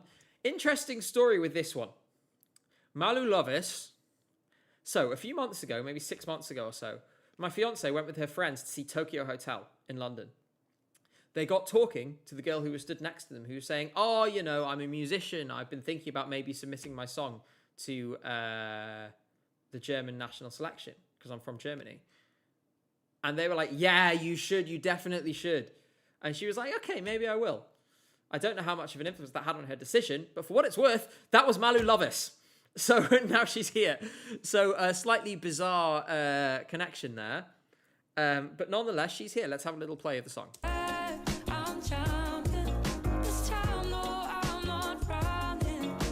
I like this way more than I think most Eurofans do. It has really low ratings on Eurovision World. But you know what? It's kind of a vibe. I think it's really sweet. What do you guys think? Tom? I've been begging, gagging for more visible lesbian representation in Eurovision. So I was living during this. But then I also found myself like trying very hard to enjoy it. Like I really, really, really wanted to like it. I just wasn't really feeling it. But I love the story and the music video, really, really beautiful. Mm-hmm. Jay? It kind of reminds me of like something Olivia Dean would put out. It's quite chill. Voice is very nice, but I don't vibe with the song that much. I do enjoy how the chat is split three ways pretty evenly, as far as I can tell, especially in YouTube. It's either, oh yeah, it's quite nice, I enjoy it, or not really for me, too boring. Then there's the third category, which is I unconditionally support everything that lesbians do. Which is, and I would say it's about 33, 33, 33. Lesbians are the most unproblematic group in society. They just I don't like where this no. is going Okay. already. I feel like that's the kind of social commentary that maybe we're not capable of doing. What I do know is that at least I very much hope that this is a safe space for lesbians and everyone else. Oh no, everyone's saying I should have let you cook. I'm sorry. I was worried it was going to go from that into like I don't know. Yeah, anyway, so Other than Liam Ellen, Turtleneck like- says support women's rights and women's wrongs. And this person has specified that women's rights is being lesbian, women's wrongs is loving men. Basically, I feel like it's safe to say, Malu, if you're watching this, all Eurovision fans love you and everything about you. And also, thank you for doing this, because genuinely there is an under representation of lesbians in Eurovision, in my opinion. In any case, I think we will keep going to the next song. We still haven't seen the one that's obviously going to win, and we went for the next song. This is an interesting one because apparently all of the artists involved, all the people in this band were separately like famous on their own, like sort of in the indie scene. So one of them has a really good manager because, you know, this song is on New Songs Weekly in Singapore, Korea, Malaysia, everywhere in Asia, basically. The Philippines. Every New Songs Weekly playlist, okay, Jay, in Asia has this song on it for some reason. And there we go. It's getting TikTok ads as well, apparently. So, evidently, there's some industry push behind this. Let's have a quick listen to it. And that, to be honest, is more than enough for me. Because I don't really like the song. What do you guys think? And on heart, I'm not being shady. I swear to God, I cannot remember anything about this. My brain deleted it. Memory's gone. Not a good sign. Jay? It's just boring, isn't it? Yeah. Like, it's just boring. Nothing really to say about it. It's just like a song. It just kind of plods along. Like, good for them. That's the thing I don't like, Yeah. is it just kind of, sometimes, you know, these songs that kind of stroll along have their place, are really good for some things. It's not the kind of thing which you'll sit down and watch on TV for 3 minutes. That's what you're trying to produce here, so it doesn't quite fit. This song, I'm pretty sure that they came up with the AOK hook thing, and they were like, well, we need to put something around it to turn it into a song. A bit like the It's All We Ever Had in Latvia. This is this, but anyway.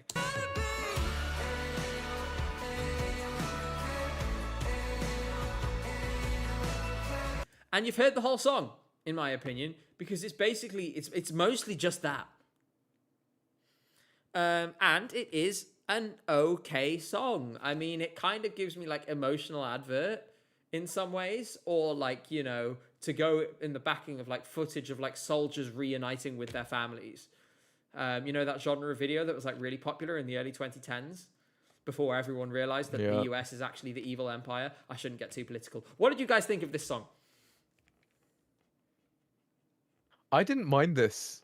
This is something I would actually enjoy listening to, but like in a competition setting, this is not what you send.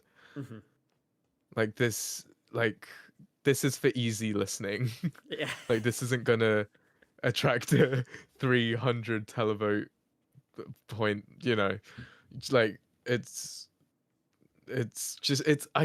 lost in this. It is. What do you think, Tom? Do you remember it once again?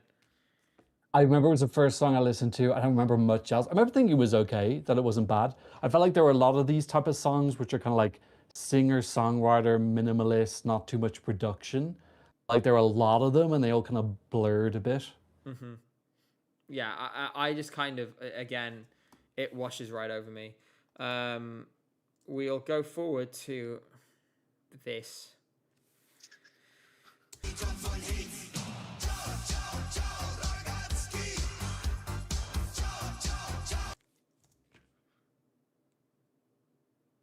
I honestly thought you would have loved this, Me or Gabe? Gabe. Actually, I could see you liking it as well, Tom.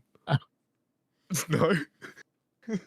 I think this actually demonstrates that you can't just send something that's people don't give people like Tommy Cash and Karia and Yost enough credit that they actually construct a good song with a fun concept, and it actually takes a bit of work and effort. This is like just trying to score easy points from being goofy, in my opinion. There's no song here, in my opinion. I just didn't find this enjoyable to listen to. And they had some imagery that was a little bit like Colopesca and DiMartino, but without any of the interesting props and glamour, and it just didn't work for me, sorry. I'll say there's a clever reference to Nina. Oh, Nina, is it Nina Schuber? I can't remember the exact name. There is one clever reference in here that I went, oh, that's. I like that you did that. Nina Chuba, that's it. But I gotta be honest, it's not. It's not. And as well, I think it would be badly received by Eurovision audiences because everyone will just go, oh, they're trying to do espresso macchiato. And that will instantly kill its appeal because everyone will go, oh, well, it's a ripoff. Even though, like, sonically it's very different, that's the impression it would give. I think this is not... Well, particularly because it's got an Italian title as well. Well, it's spelled differently, but it's the Italian word. It's like... those comparisons don't feel forced. Jay? Yeah, no, I hate this. Okay, that's a little more extreme. Yeah. I respect that it's YouTubers doing this, right? And I kind of respect the hustle, but I'm just like, no.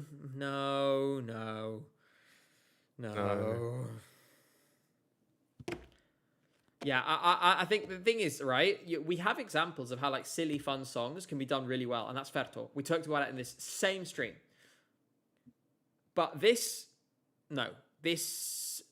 And Marty Fisher, as people are saying in chat, the Yulings in chat just said, he's a funny guy. He's a really good musician.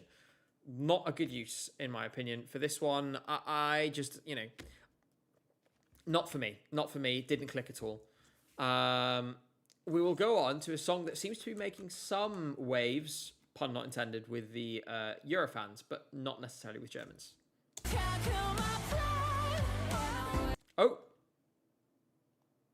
Well, that's that. Is that all we get, really? There's a few more seconds before.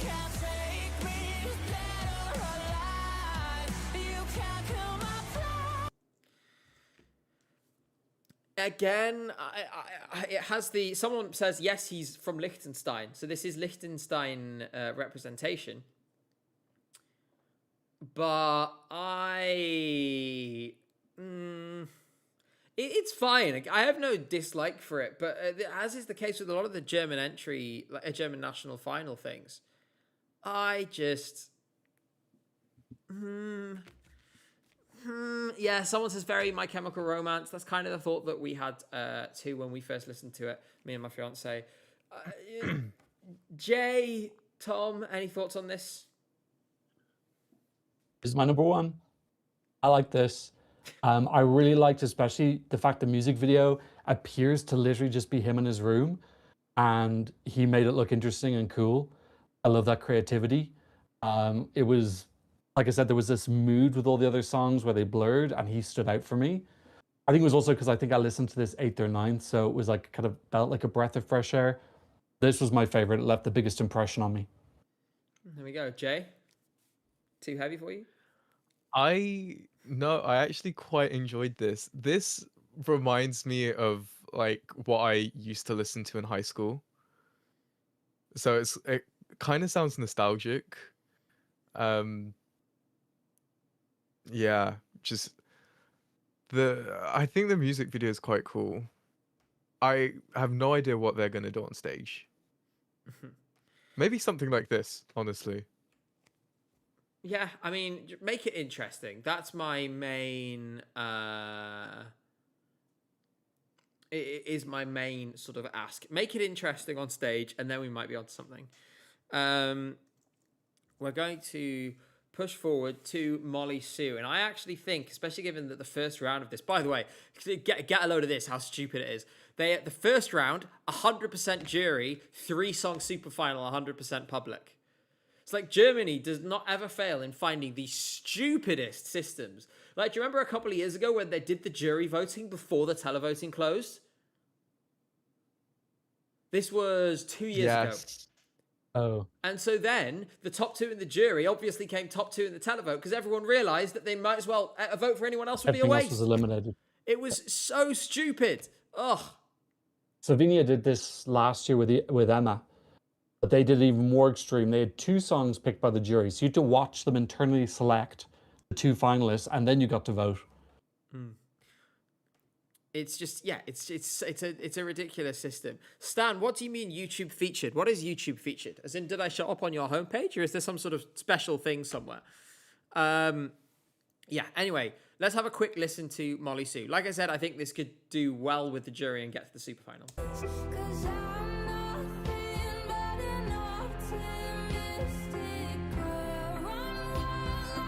So, what I will say about this, it's the kind of thing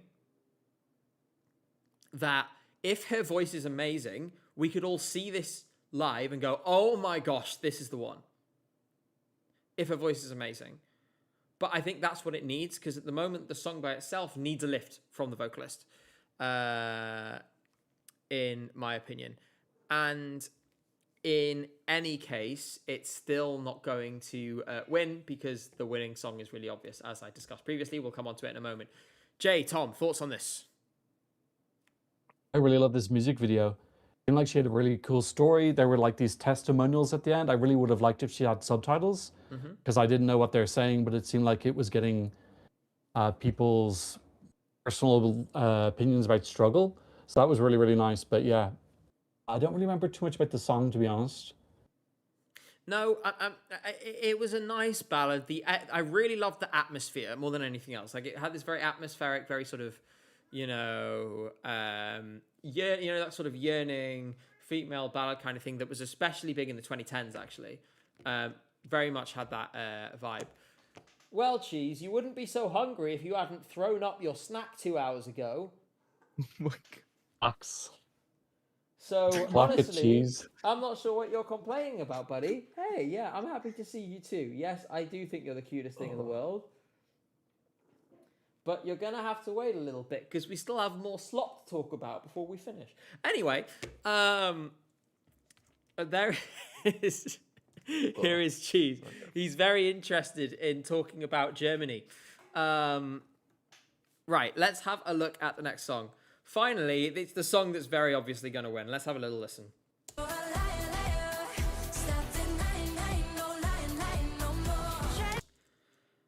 I'm on fire, fire. You're a liar, liar.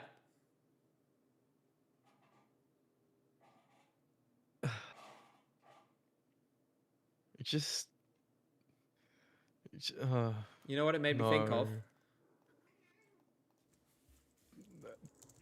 Oh, This for me is another song that just fits into that category of your fans really love it, but the casuals just aren't as interested. Here we are. Is this it? Oh, it's the... Oh, my God. Let me find it. Da-da-da-da. Oh, got it. Right, perfect. Let me just... Ah! God, I hate YouTube Shorts so much. Here we are, right. Famous moments in British pop culture. I don't give a You never did give a about me. No, now I actually don't give a Here we go. You are a liar. You are a liar, Don't show actress. Up. Why don't... Instantly, Gabe, the that's second so I heard stupid. that, that's what I thought of. Now, Sarah Engels is going to win my easily God. because she is, I don't know if I'd say massive star in Germany. She gets invited to do the New Year's shows by the broadcaster. And it's which is a bad indication. If the broadcaster wants something to do with you, it probably means that you're 10 years out of date. She came second on Deutschland sucht den Superstar in the early 2010s. That's their sort of their like Idol X Factor equivalent. Her last album totally flopped. She had a reality show for 4 or 5 seasons in the 2010s. What this means is that for the kind of people who watch and vote in German national finals, whoo, remember how well Max Mutzke did? Well, Yeah. like she's gonna win. And I'm sorry, it's bad. Like, come on. The chorus I'm so being, glad you I'm said on that, 'cause- fire, fire. You're a liar, liar. Stop denying. Oh. No lying, no more. Oh my God. Not to mention. This is like 20th It- at best. And she It's was like such a a songwriting Schlager camp singer. song. It's so songwriting camp. And actually, in fairness to her, the music video, they're just overthinking Eurovision so much. Like, you can just see they put the most effort. They understand. They've got their show ready in the music video, but it's so over the top Eurovision done before. I just, it's just, it's like the epitome of what I find frustrating about Germany at Eurovision is that they probably thought when they were putting this in the show, wow, it's so current, it's so Eurovision. It's like UK mid 2010s thinking is like Yes. totally chronic in the German and Austrian broadcasters. It's rotted into their brains. Quite frankly, I can't believe that of the last 16 editions of the contest, these two countries between them have 3 wins. 3 of the last 16 somehow from these two broadcasters that are so clearly clueless. Like, I just cannot believe that we are hurtling towards this obvious victory for Sarah Engels as she desperately tries to, like, you know, pull the cord on her career and get the engine going again. Like, it is so Germany. So Germany that she is here. It's so Germany that she mysteriously showed up on all the New Year's shows immediately before doing this. And yeah, I mean, it's exhausting. I'm exhausted. I think some Germans are exhausted by this as well. And I'm just like, ugh. I think the brother song to this is Embers from the UK. It's that same like UK approach of tick box. Like, what's the recipe for a Eurovision winning song? And they do like a little short about it and they're mixing it up into a bowl and then they release this song. It's so contrived. I'm not sure I'm guaranteed that it's going to win. Like, if she brings an amazing show, yeah, but I wasn't getting like instant winner when I saw it. The only reason I'm getting instant winner is because, like, it's Sarah Engels and Germans. Germany, I love your country. I've spent a great deal of time in your country. Well, as much as you can call rural Bavaria Germany, I've spent a great deal of time in your country. So, servus, Germans. But this is just some type the way, like, German public discourse and like the way in which German television and so on interacts with the music industry is like the most cooked thing of all time. EVP did a similar thing with Blanca the year that Jan was in. They kept on putting her on TV and it was very obvious that they were preparing her to be the winner. So yeah, depressing. Is there another song? Yes. Show me the way. I don't know what it is. I actually, this is one of my preferred ones. I'm going to change that's a little unflattering. I'm going to change the shot. There we go. I mean, that, whatever. Oh, Miguel. Hi, Miguel. But yeah, yeah, I just, this is a good song, but again, I just feel so cynical about the whole thing where it's like, well,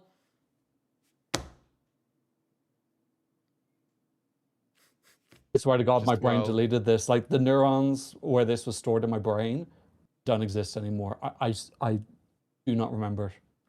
it's a little Genuinely bit not being shady. it's a bit Blinding Lights again. Or alternatively, the greatest Mongolian song of all time, which is Leomanai by Leomanai. Becca. Listen, if you guys haven't heard Leomanai by Becca, it is the single greatest thing that Mongolia has ever produced. It's such a good song. Yeah, it's amazing. I'll put it on, but obviously copyright. Someone says that if Laura Nahr wasn't from Australia, she'd just be called Laura No. Solid. so stupid. I like it. I like it. Comment. Well, we're through with Germany. Ouch.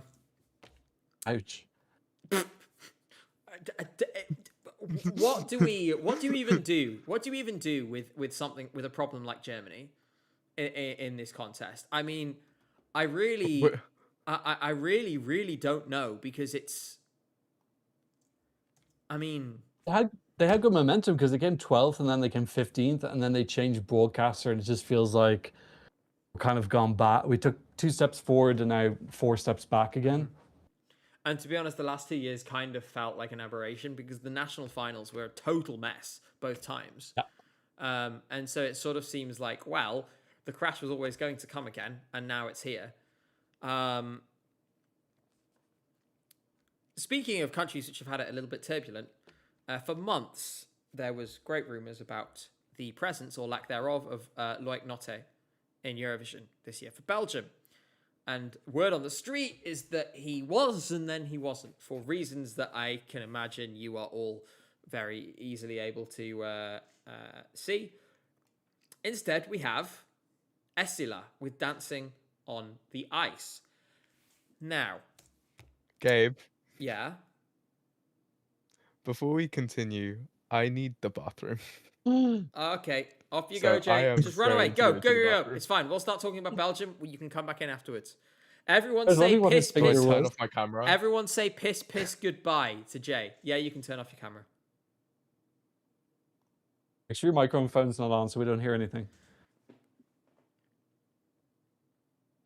Who is winning Eurovision? Say it now. Just one, then come back to this after the contest. Finland. Finland. Unless they make a mistake next Saturday. Based on what I've heard from Finns, this feels very different to the last couple of years.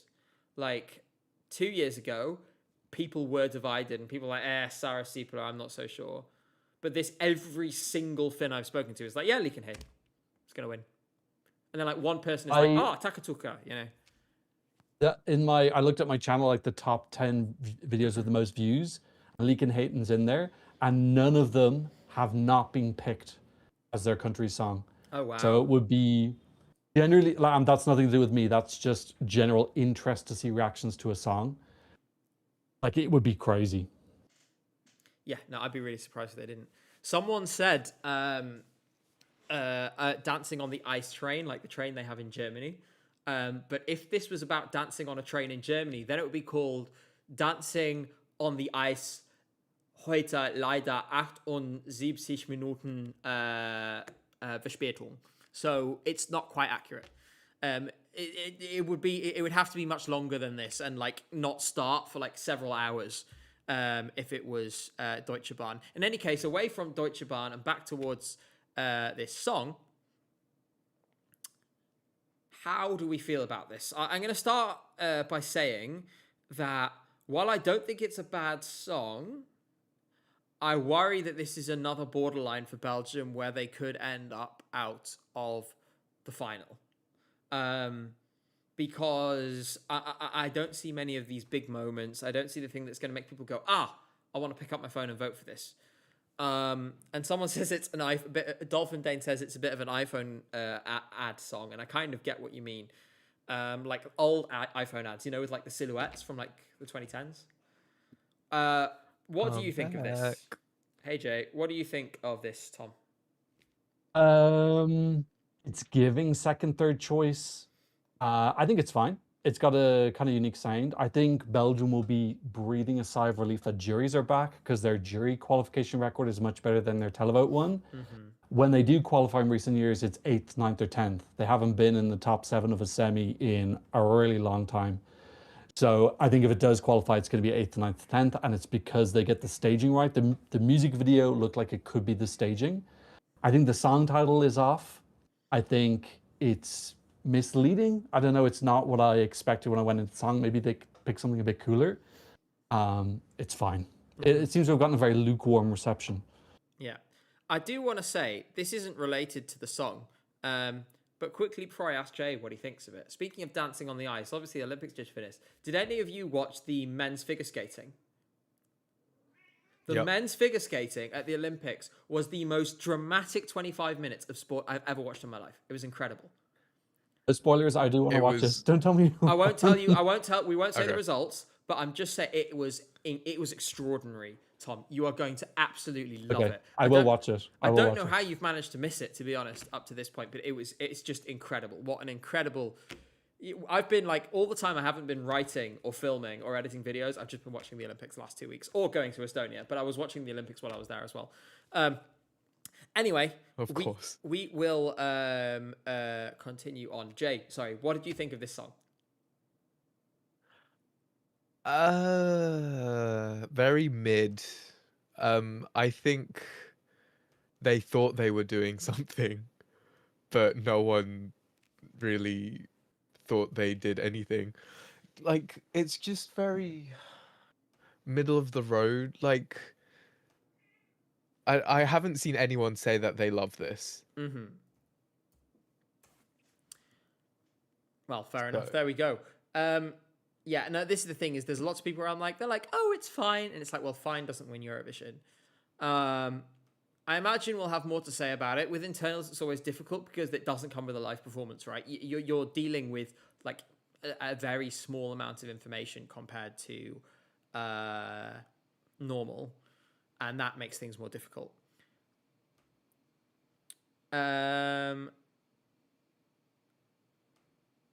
Right. I just want to quickly. Okay, sorry. Sorted. Yeah. So I don't really know what to think of this yet. I feel like I need a lot more time to sort of digest it. And like I say, we need a live performance. Now, we're going to wrap up quickly, but before we do our final sort of closing up thing, there's something I need to ask you all for help with, all of you in chat. Now, usually we brigade the Discord server, but today I'm actually going to ask you to do something else. Basically, I'm going to post a link in chat. So for those of you who don't know, which will be most of you don't know, my mum is part of a like committee of people who run the only community-owned jazz venue in Britain. And it's like a little thing they've got going in Newcastle, and they've done their best to sort of keep it going and stuff. And, you know, I'm really, really proud of my mum and for all of them for managing to do it and to create that space for musicians, which exists literally nowhere else. They've been nominated for an award, the Grassroots Awards at the Music Week Awards. I'm going to put a link in chat. All of you need to go to the link, which I've just posted in chat. You've got to fill in some details, which I'm doing so you don't get my personal email. I'm going to continue to the next step, and I'm going to show you who to vote for. So you're going to get to this screen. The one you need to vote for, The Globe, Newcastle upon Tyne. So everyone needs to go there. Everyone needs to from go Newcastle? there and vote for this. And the link is in chat and it will be reposted multiple times. So please do that because I want my mum to be happy. And her work and all the work of the people who've made this venue possible, you know, like this is sort of just people who love music doing this in their free time so that musicians like in Newcastle get the kind of platform that they deserve. And also musicians who are, you know, they bring loads of really great people to the competition as well. I just posted the link again and completely screwed it up. Now, I've done that, and while you're all voting, I think it's time for a quick state of play. How we're feeling about the quality of the contest so far, and everything else. And given that me and Jay have spoken a lot about this, Tom, I'm going to come to you first. Just as a general, how do you feel about where we are musically at the moment? The songs that have been chosen so far, and things like this. I think it's a pretty decent year considering that we've had quite a few artists who've openly said that they aren't taking part this year. So you'd think, okay, well, the quality is going to go down a lot. And I think there are some decent songs. I'm happy that we have a couple of people now at the top of the odds who are there because they've got good songs, good artists, the top three now. So Yeah, I think it's a pretty solid year. I'd say the same. I think we are seeing on a national level in a few specific places, what we're seeing is not a uniform effect of the sort of, cowardice, institutional cowardice of the EBU. It's not uniform. In some places, it hasn't really made a difference. There's some countries, and I've spoken to people about this in some places, where you ask them about the thing with Israel in Eurovision, and they kind of give you this confused look, like, why would that ever be an issue? But then you go to some countries, I think Norway is the best example of this, where it's clearly had a devastating effect on that national selection. And I do wonder why nobody ever sort of, we should have considered this more in advance, the fact that it's having such a negative effect on public broadcasters' own domestic programming, because it's making people not want to associate with it. And so that's definitely having an effect in some places. But yeah, so I think it's clearly having an effect. At the same time, I think the songs we do have, I think there's some strong stuff in there so far. I think we have a clear jury winner and a clear telly winner already, unless something really strange happens. I think Greece will win the televote and Finland will win the jury. Wask, don't worry. I will eat my... I'm not going to eat my hat, but I really appreciate your support. So I think we have potential winner candidates emerging now already. And obviously we still have, 20 more songs to come or something. 7 next weekend or something ridiculous. So things will get interesting. I don't know, Jay, if there's been any highlights for you. I'm going to put the odds on screen since there's been some updates while you're talking. God,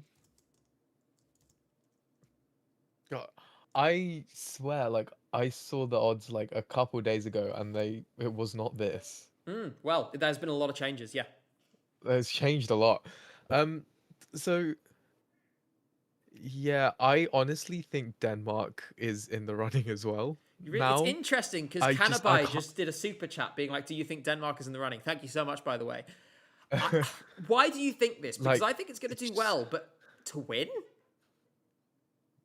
Like that performance is just so captivating. I think a lot of casuals will just be stunned when they see this, because obviously, like, it was already quite stunning in DMGP. Like, imagine what they're gonna do at Eurovision.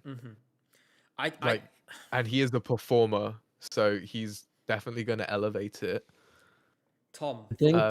I think part of it though is that similar thing with Kai last year, where there was so much of a Eurofan storyline of, wow, Sweden sending a song in Swedish and they're doing something so different. So for us, it was like, wow. But for casuals, like, they don't know what the normal Swedish song is. Same thing for Denmark. I think there's a storyline of, oh my God, Denmark's got a really great entry this year. I think it'll do well, but I'm not seeing it winning yet. I don't think it's a winning level. But hey, if it wins, I'm more than happy. I loved when Denmark hosted last time. I mean, what thing I'm looking forward to is last time, infamously, everyone went over to that island, or the other side of the bay, rather, where the venue was. They were all stood outside for hours, and so everyone just got really drunk. So Copenhagen had the drunkest Eurovision crowd of all time, which might be quite fun to document. One thing, I wonder, do you guys have any internal selections you think could be in the running? Because I'm not expecting something right from Switzerland. France, yeah, but I don't feel like France gets staging. They're I don't know. They make good decisions and bad decisions in equal measure. So I don't know if any of the internal selections could threaten. I'm curious to see what happens with Armenia. Again, Armenia is one we really have very little detail for. And I'm kind of... I don't think they're going to pull the Milena card yet. I think they're probably going to have it at some point because they realize that for Eurovision, it's a really good fit and a really good international appeal. I don't think it's going to happen yet. Scrolling further down... She's going to win for them. She's amazing. Yeah, when she goes, instant candidate to win. I'm curious to see what... I've lost them now. Georgia will do as well. In fact, in general, the Caucasus is a bit of a wild card, where obviously we've got Bzikabi, which was very unexpected. And I have no idea what's coming from Armenia or Azerbaijan whatsoever. So it really could do anything, to be honest.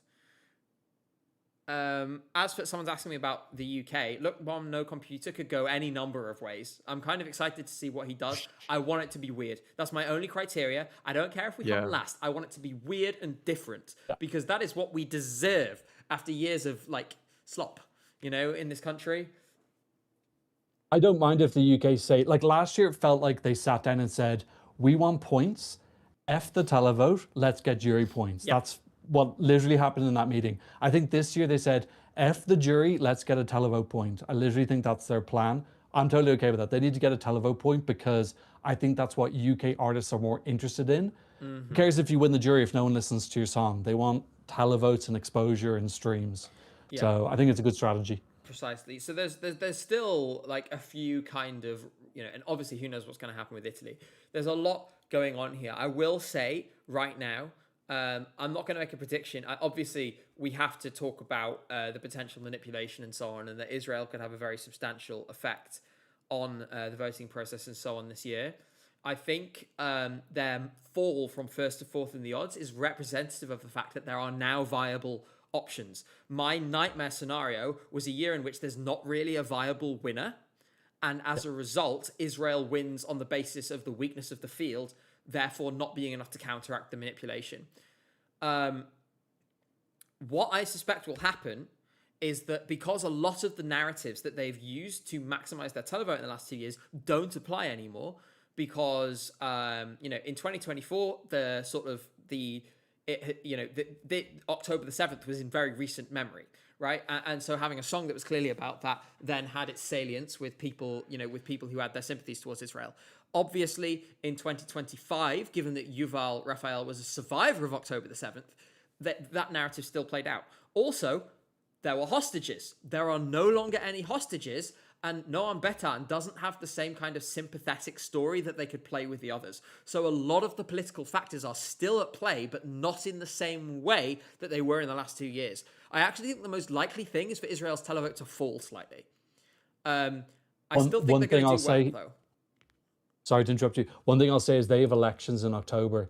So I think the ruling party really want another televote win.